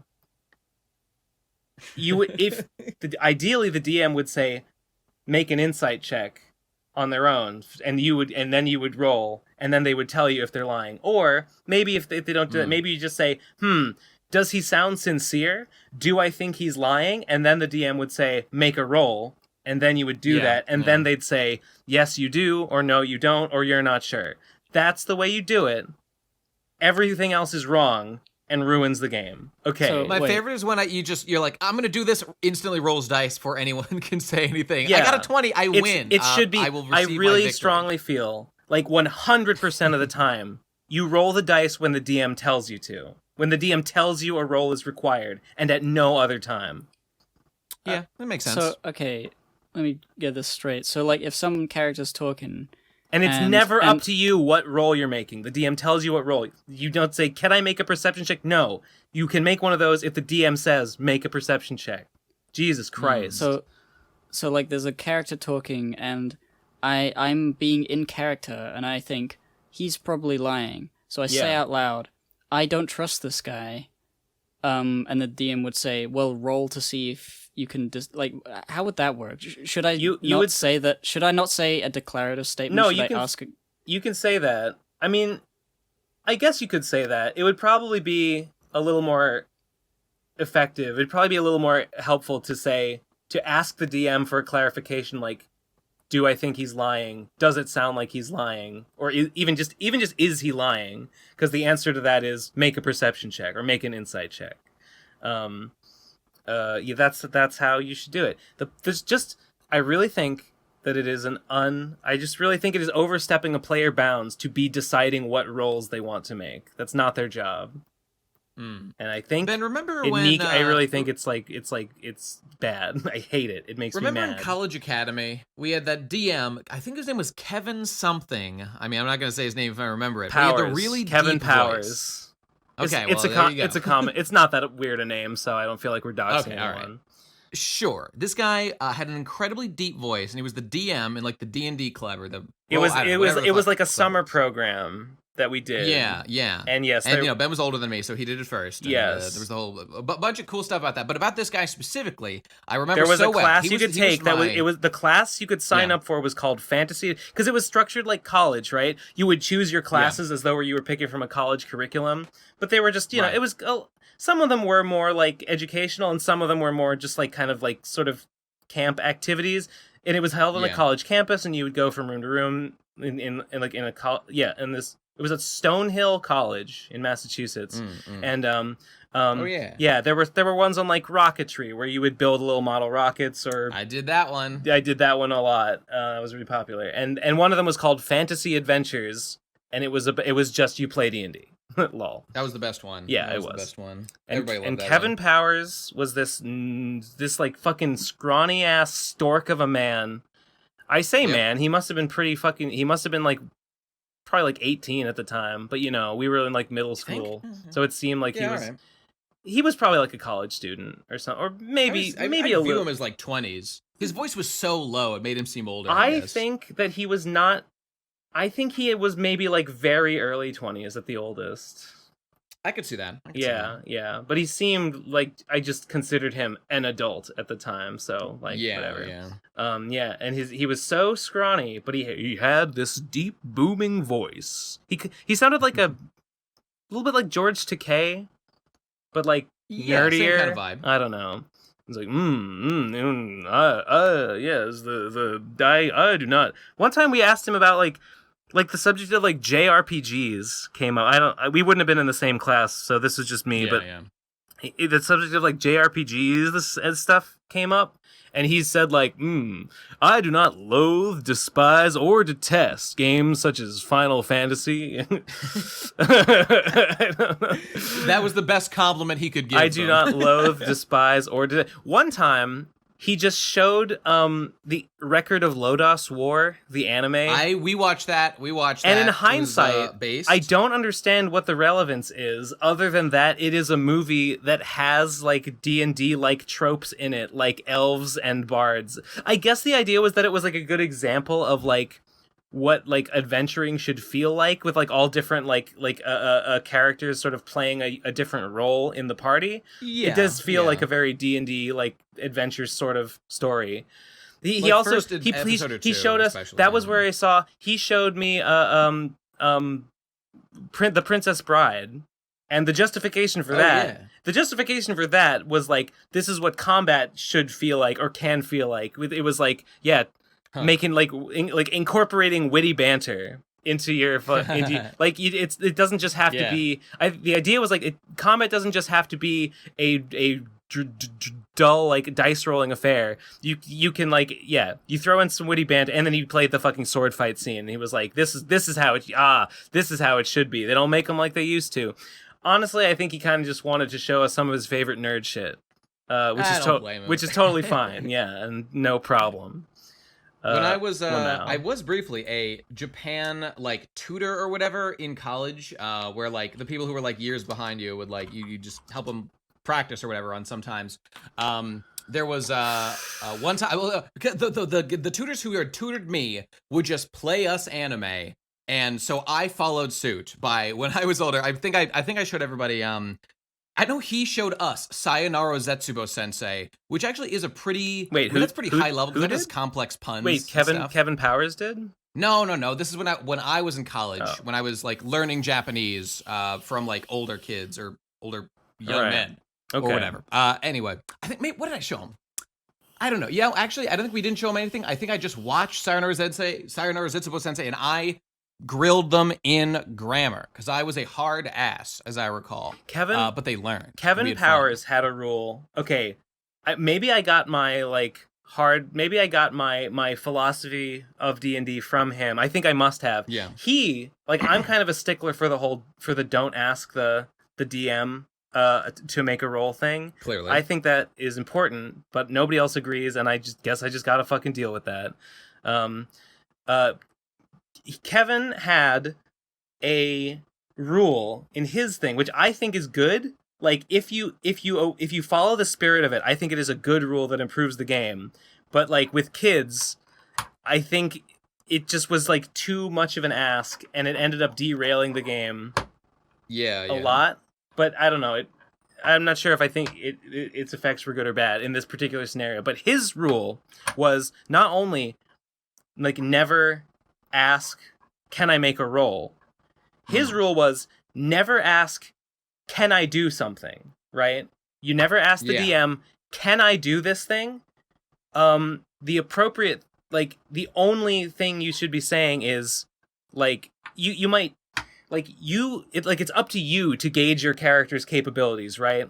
Yeah. Like, if there's a 10-foot gap and you want to know, can I jump over it? Like, you should know, like, can my character clear a 10-foot gap? Or, like, what sort of a skill roll is required for a 10-foot gap? How likely am I to do it? Like, that's up to you to decide. It's not up to the DM to tell you, yes, if you tried to jump, you would make it. So his rule was, if you say, can I jump the gap? He automatically interprets it as you attempting to do it. So if you I remember that. So if you ever ask, can I do this? Your character tries have done it to find out. You have done it. Make a roll. Yeah. Oh, I remember that. And it was pretty. That was great. It had some pretty funny consequences sometimes. That was good shit. He knew what he was doing. I feel like that's a little harsh. Maybe if your DM is nice, they should say, like, I don't know. What do you think? Or I don't know. Can you? Or do you want to roll to find out or something? Yeah, I suppose. I think if you're a little more... but I think he wanted to really make a line in the sand. Like, that's not how you play. You're not asking the DM to tell you what's going to happen. This is college academy, Ben. You're here to learn. Yeah, you're not here to fuck around. You gotta either, like, what do you think? Or if you don't know, are you willing to risk finding out? Right. But I was going to say one example that came to mind when you began this about his all the stuff was that he would ask us. No. What was it? Oh God, I'm blanking. There was a very specific thing. Oh yeah, right. That the thing that you started at the beginning of, like I search the room. I want to roll to search the room or whatever. Yeah. When someone would say that, he would always say, he would have the same answer or the same question he would respond with. He would just say, it's like, I searched the room. He would say, where do you look? And you'd be like, the corner. There is nothing in the corner. Yeah. The floor. Okay. Shit like that. He was operating in, like, an older mindset under a system that had less, like, mechanical complexity and leaned more heavily on role playing. And I think for sure. Like, now, like, D&D, like the 5th edition and, like, later editions, explicitly you can just kind of have, like, an investigation skill. And you can just sort of be like... that'd make him kill himself if he heard that shit, I bet. Yeah, I'm sure he wouldn't like... And you can just kind of make a roll, like, I investigate the room. And even that, you wouldn't necessarily even have to be that specific, maybe, unless... Yeah. Depending on the DM. And, like, I get it. On the one hand, I get it. Because, like, if your character is, like, a detective, right? Like, they are a great detective or whatever. They are, like, an investigator. They're maybe, like, a rogue that specializes in like perception and, like, fact finding and like information. And they have really high, like, they would know how to search a room thoroughly in order to, like, you know, leave no stone unturned in the pursuit of clues or whatever. Like, they would know how to do it. So to a certain extent, I can understand why it shouldn't, like, the character would know where to look. The character would do a thorough search if they're good at this. So I kind of get it on the one hand. But on the other hand, it's like, well, doesn't it take something away if, like, you're not... if like, it's kind of taking the power out of the player's hands. Like, the player's not making the decision of, like... Of course. What they're doing. It's just sort of... It's like Sonic running through a loop, you know? You're not playing the game. The game is playing itself.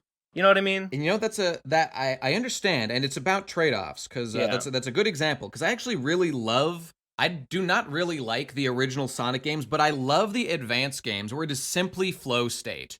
And there's like no decision making required. You just watch a thing go whoosh, and it feels pretty sick. Well, but I would never argue it's but like unlike more that, complex, you don't get a cool visual of Sonic the Hedgehog running at Sonic speeds when you're basically just Batman. A D&D character is like, you know, ransacking the villain's lair for fucking like whatever, you know. Yeah, you're right. Yeah. No, he was good times. There's the older D&D mindset was more like it was kind of like you were the character more so than like your character's like identity defines what they do. I don't know. One might say old good, new bad.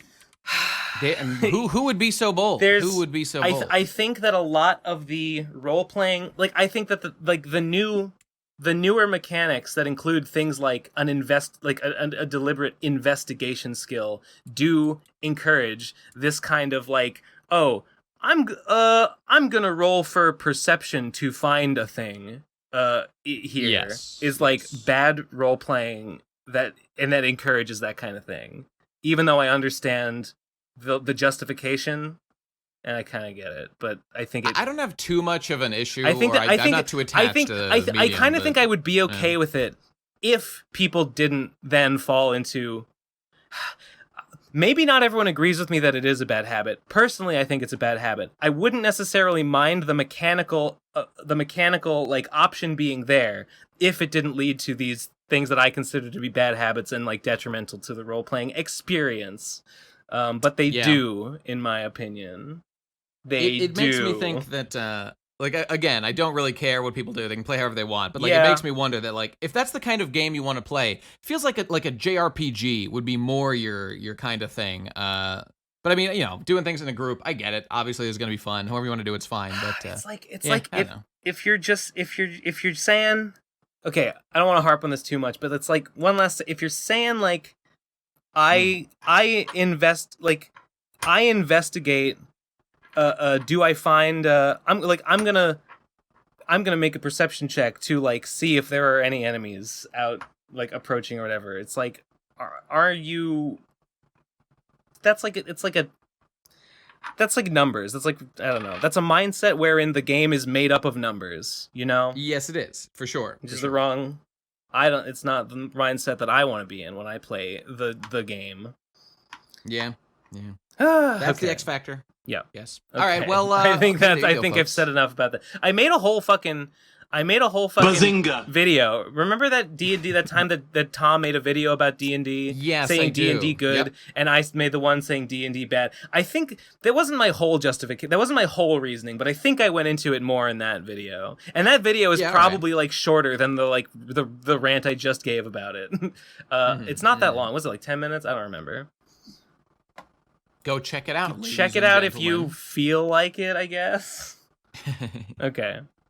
But do not listen to Tom's counter argument. No, don't give him a chance for air. No, he is a freaking ROLL role player. He is a munch. He is one of those like what's the word? He's a munchkin. He's a number munchkin. He is a min maxer. He is everything that's wrong with the with the genre. Damn. Fuck you, Tom. Die. From a harsh man. All right. I got voicemails. If you guys want to go to them, they're all lined up, ready to go. Yeah. SpeakPipe link. You know what it is, ladies and gentlemen. Link. There it is. Okay. Well, I got it right here. Okay. So first voicemail. There's like, what do we got? 8 total.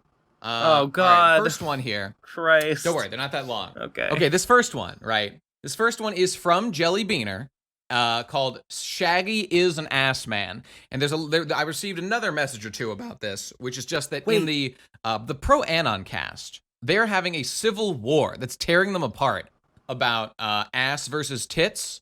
So okay, let's just hear what they have to say. Let's hear what Shaggy says. Okay. Yeah. We can go. Let's I have something else to say. Let's play it and hear what Shaggy says. Okay, go. Like I've got a serious conundrum for you guys. Ass or tits? I'll give you a hint. It's ass, man. It's tits. It's always been ass. No, fuck you, die. Die.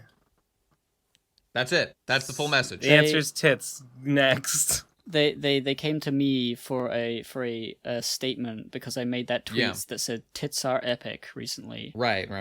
And what I responded to the exclusion with, of everything else, presumably. No, that's my stance. Let me explain. Okay.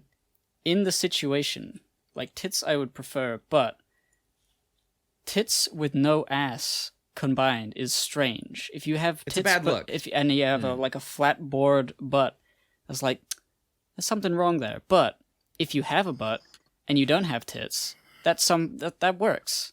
So like in two out of two situations, the ass is like the solid foundation upon which the tits can rest. Yeah.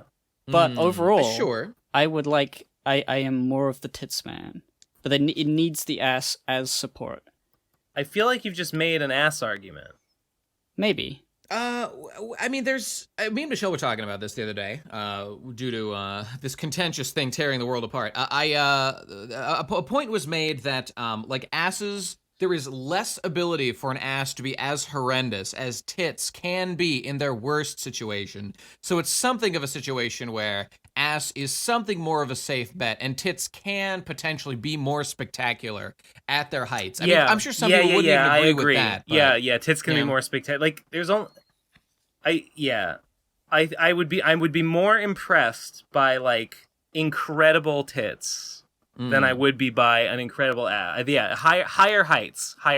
It's because it's the what's the word that there's not a lot of it? The scarcity of good tits compared to the ease of having a good ass. You know what I'm saying? Yeah, I think so. I think so. Incidentally, I hope that the Pro Anon Cast is aware of this, because there is a in-depth discussion on this subject. Now, it does have a conclusion, but you should go check out the prison school manga, where they go in depth into the deep biological, like pre-human evolution roots. I generally disagree with that argument. Yeah. I don't think that just because we evolved from that doesn't mean we have to stick with that forever. Okay, I don't know if I've heard the particular thing you're talking about, but I'm skeptical of, like, pre-evolutionary justifications, because we don't know. We can only speculate, and nobody, like, really knows, like, what the evolutionary purpose of, like, tits or ass, or, like, why exactly we are shaped this way is, in a social context. We can't say for sure. It's one man's opinion. Do you know that there was this video by Lindy Page, of all people, talking about the strange fact that human women, do not have breasts only when they are, like, fertile in a mating season sort of way. Because other mammals, their breasts are, you can't basically can't see them. But when they're having babies, they expand, and then afterwards they go back. But humans have sort of evolved to a point where, because it's more visual, because we're upright.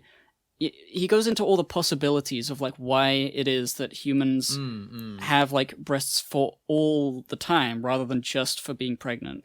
This is an interesting video. I'll try and find it. Yeah, okay. Maybe the Moid race was just getting pregnant consistently, so, like, it wouldn't, biologically, there was no need to kind of change. It's interesting to speculate on why we are different from other mammals, but again... Sure. We can't know. We can't really know why. There kind of is no why. Yeah. Or maybe there is. The debate rages on. Yeah. Well, we'll leave it to the scholars over the Pro Anon Cast to hash out. I was gonna say, did you see that this image? You probably did. The Tectonic Improv made ranking. Of course, ranking the first 100 episodes. You know what, Ben? There's a voicemail about that. You know what? I'll just play it out of order right now. Okay. Here, let's play it and hear what he has to say. Right there, go. Hello, everyone.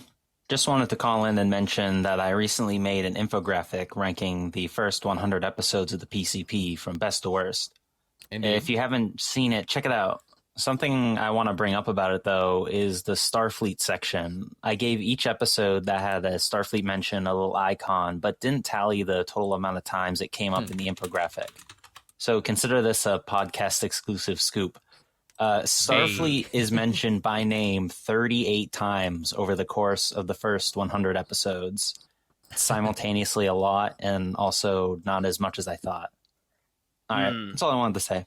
Thanks for your time. There you go. That means since Starfleet is referenced in 20, he has on this infographic, Starfleet is referenced in 20 out of the first 100 episodes, right. Which means that Starfleet is referenced an average of just under 2 times per episode that it is mentioned in.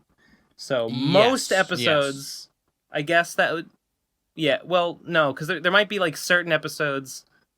Okay, the record for most Starfleet references was achieved in Weird Utilitarianism episode, totaling at 12. So 12 out of those 38 are just from a single episode, which makes sense, considering the topic of that one.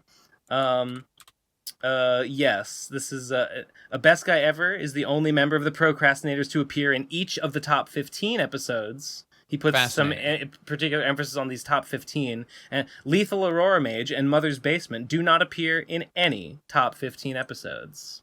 Oof. Ooh. You hate to see it. Ooh. Yeah. Damning Too much evidence. dream talk in Mage. Too much dream talk. That's right. You lose. You just collapse in the rankings if you talk about dreams. It's been proven. And there's been some debate. I mean, obviously everyone has their opinions. The much contentious, the much lauded Yellow episode, Things We Can't Get Into, not making #1, has the people rioting in the streets. That someone would defy. That seems to be most people's. That seems to be the most common pick for #1. Yeah, I'd say so. Did Gibbs' internet just die again? We lost Gib again. We'll see if he rejoins. What I a guess. jerk! Epic.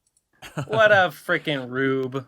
Everybody loves the virginity episode, though, so that certainly belongs up there somewhere, it seems. Schools, I think Tectonic has some weird big connection. Well, I'm not trying to call him weird, but like School Sucks being this high is unusual.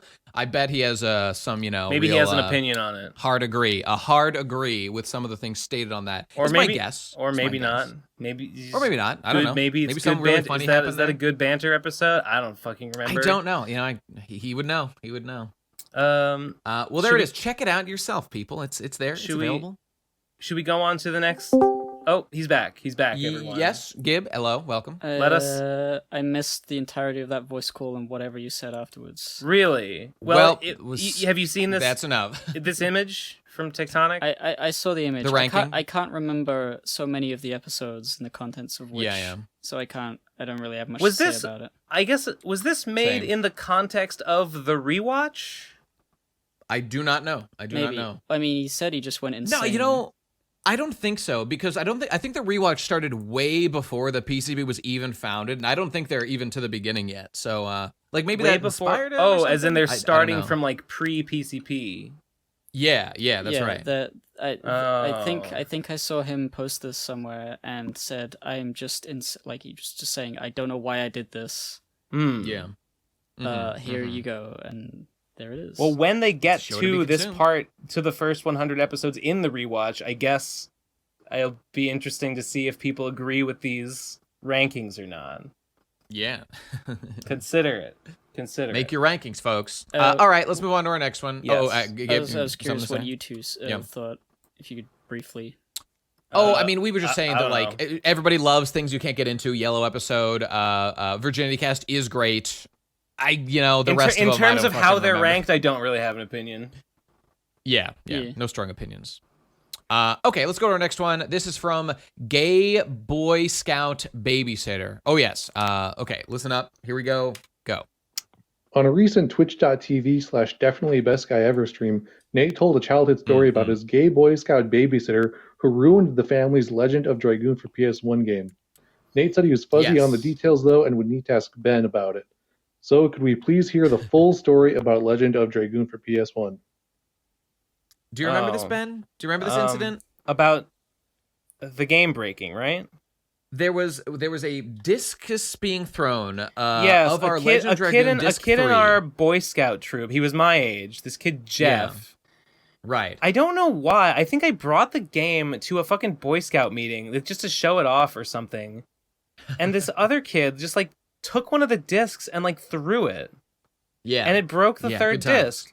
And I was like, what the fuck? You just broke fucking my video game. And he was like, it was the third and 4 discs, and he was like, you'll never get that far in it anyway. What? Oh God, like, no! Are you fucking kidding me? This man was not a RPG gamer. I don't remember if like, and I think we did in fact get that far, and I did insist like, no, you broke my thing. Give me like fucking pay for it. You broke my shit. And I think like they did. They like his mom did make him like pay me some money for like a replacement or whatever, which was good. But we didn't get it till way later. Yeah, like we had already gotten that far in the game and we're held up by it. And so and when he finally got around to like giving us the money, giving me the money for it, and like I ordered like a replacement. We had been like stuck for a while. I eventually never finished the game. You did, yeah. I think I only got to the end of the second disc and then never got any further in it. Damn. So he was right. No, I got there. I just didn't play. I just didn't go any more. It's not the same. It's the principle. Ben, I have a memory though. It was right, but it was a self-fulfilling prophecy. He made that come true. Piece of shit, Jeff. I clearly remember you buying me a copy of The Legend of Dragoon. Was it like at this time, like for my birthday, you got it or something, like years later? Because that's what I have in my head of that happening. I bought you. I think that maybe. Okay, I thought that I had the game, or did you? Was it your game when he broke it? I thought it was It was yours. I think it was yours at that time. Did it maybe like he bought me the replacement?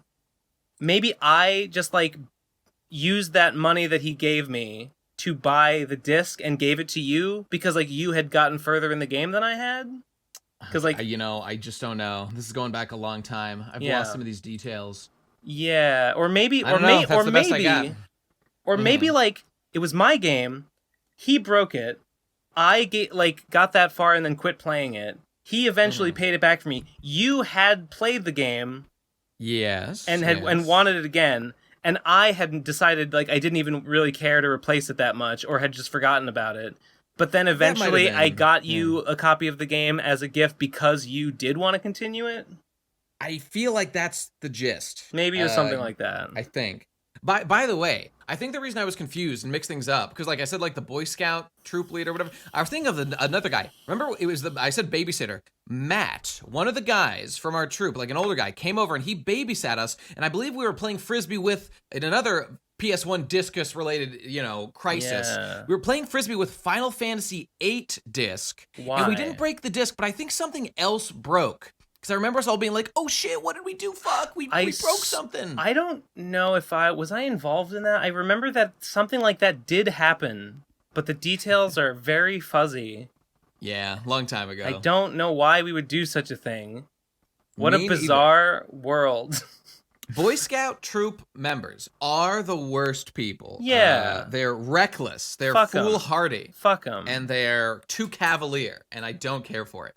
Things cannot be replaced. Aren't the Boy Scouts like fucking disbanding or something because of all the like creepy sex shit?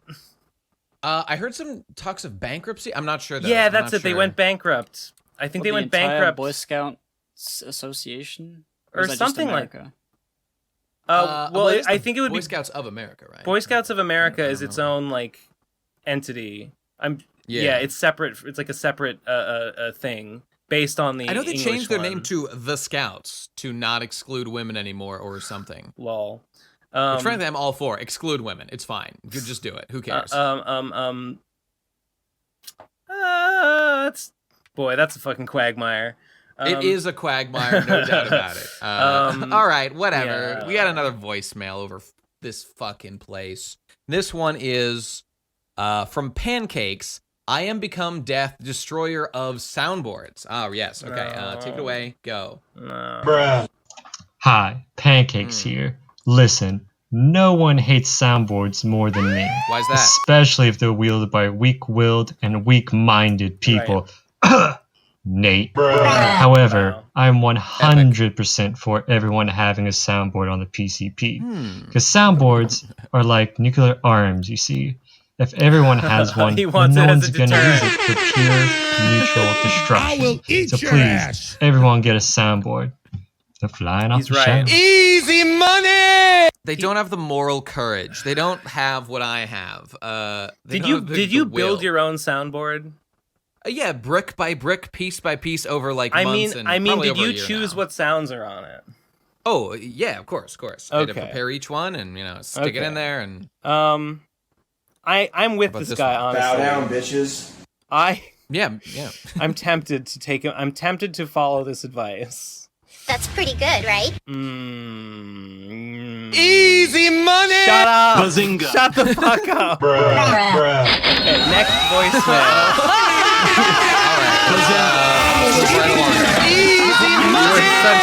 You are very spiteful. You're very spiteful. Understood. Yes, we've got a new voicemail called Attack My Titans. Okay, go. So I recently found out that about a year ago, there was an Attack on Titan art exhibition. And within this exhibition, there was a single room that was completely black. And in the room, there was the artist, the mangaka, created an audio experience of what the finale of Attack on Titan will sound like. And you can actually find this on YouTube. It's really cool. It's super haunting, really fascinating. I have no interest in Attack on Titan until now, where I just want to read it all because I'm fascinated at how this experience can be connected to the manga. Basically, I guess a discussion or question is, has there ever been anything that has just really interested you? Like one single thing that you heard about from a piece of media that you instantly wanted to read or watch or experience? Well, Thanks so who much. cares about that question? Boring. But the first thing about what this is, this like audio experience of what the ending of the series will be like by the mangaka. That's pretty kooky. I Googled it. I could not find it on YouTube. By the Attack on Titan guy, he made an audio experience of the end of Attack on Titan. Do I have that right? Apparently, yeah. That's just Nate's soundboard. Bazinga. Easy money. Yeah, that's what it sounds like. That's also cops. Shut A lot up. of cops. That's very strange. Is there dialogue? I don't know. I don't know. I could not find the damn thing. I wonder. I wish want to he had know like provided how a link. long it is and stuff. I mean, you're supposed to go there and like sit and listen. It's probably like, well, I don't know. I can only speculate. I assume minutes as opposed to hours would be my guess, but I don't know. If anyone can find this, link it, because I couldn't find it, and it sounds at least worth checking out. It's apparently on YouTube, so there you go. Is there any one thing that's made me interested in a piece of media? Art is good. I don't know. Boring. Who seeing cares? people with troll avatars on Something Awful made me wonder what Homestuck was. Lamau. I guess reading Sweet Bro and Hella Jeff, which I did independently, made me then read Homestuck, because I love Sweet Bro and Hella Jeff. So the real question is, what made you read Homestuck? Yeah, that's the actual question here. Yeah. Gib, care to comment? He does not care to comment. All right, we'll move right along. Maybe he's disconnecting it. I don't know. All right, next voicemail. This one is, we got two more. This is from Mozilla Fennekin, simply titled Oppression. Go. Hello. It's been a while. Here in Voice Jail, I've gamed the system enough to acquire a computer with internet access, except I can only browse SpeakPipe and Reddit. But I happened to stumble across the capital of Reddit, r/small dick problems. Here, I witnessed the most oppressed minorities in society, boys with a small PP. With every piece of media, we are deluged by the glorification of big dicks. Someone does something cool, like save a kitten, loot a target, high gamer score. That's big dick energy right there. But bad things, racism, bootlicking, corporate greed, watching anime, that's small dick energy. The Board of Small Dick Problems is an archive of real men who are discriminated against by all of society. These men have lost the potential loves of their lives just for an unfortunate sequence of genes. Women have it so easy. Men are such primitive, thirsty creatures that women of all sizes are valued. Sure, there might be a bias towards larger breasts, but there are countless men who prefer the small, flat, lolly chest. but nobody, this is and I boring. mean no woman I hate has this said, call. yeah, 7-inch dick is cool, but I'm all about that 3.5, you know? Yeah, we I must get take it. a stand for our stout gentlemen and unite against the common enemy, women. Right. Enough of these fake woke Karens and their hashtag all lives I am matter. officially bored. All right. Got it. Small dick oppression. Very epic. Very funny. Okay, note to all. Say that joke literally 10 times as fast, and it will just be good. Yeah. Yep. All right. Go. Voice jail. Next. He's already in voice jail. How do you... What... I feel like we haven't cracked down enough on voice jail. There's still how are they able to send voicemails from voice jail? There should be if they can still do that from voice jail, then what are we doing? We're not. And what's even the point of voice jail? We're not oppressing them enough. They need to pay the voice bail so that they can leave more voicemails. That's right. Our checkbook is open. Wait, no, your checkbook is open. Our bank routing numbers are available for input. So yes, money is what's required. Listen, I don't remember. I think this was Munchie's idea, but I thought it was really funny, and I think we should do it. We did the charity stream with Vic and Hope. I think it would be funny and cool, and we should do it. We should do a charity stream for the Voice Jail Bail Fund. Lol. But then we give it to an actual charity. That's where you lose me. That's I think we ought to do that for a special Shekels for Heckles. I think it was Munchie's idea, or maybe it was someone in the chat that commented. I don't know. I'm putting it out there that I support this idea. Okay, fair enough. Yes. Okay. Anyway. Okay, we got one more voicemail, and then we are out of here. All right, it's the end of Ukrainian Mythbusters. Remember him? Everybody's favorite. All right, let's hear what he has to say. Go. Hello, this is the Ukrainian Mythbusters. We would like to thank you for the support on the pilot episode of the second episode of the series. Because of your love and your support, we will be canceling the show. The government has allowed us to discontinue the program, and we will be reached from our pages. Thank you so much. We love you, Pro Crastinators. Oh no, I'm gonna cry. The show was so popular, the state allowed them to cancel it. That's pretty much like One Piece goes for 20 years. It does so well that it's allowed to die gracefully. Hopefully anyway. The ultimate privilege. Indeed. The right to die in peace, in dignity. It's the only gift we can reliably give. Dear. Thank you. Thank you for your struggles. Your one episode touched our hearts, and this finale won you the Academy Award. So congratulations. Oh fucking boy. You know what I love about this guy? He's not afraid to end a joke. That was 30 seconds, and it's over forever. It's done. Great. I'll give him that. It was worth the time. Yeah, agreed. Okay.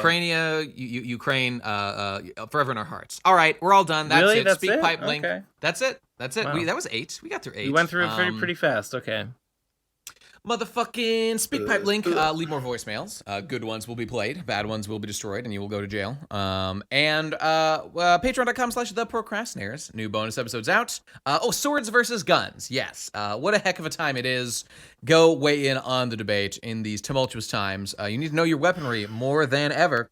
And also the Discord and whatnot. But $5 for bonus episodes. I want to say someone pointed this out. Yeah. In the Patreon Discord, and I want to say that the patron Discord was very active this week due to some stupid drama in which I defended myself rightly against a bunch of cowardly attacks from disingenuous bad faith actors.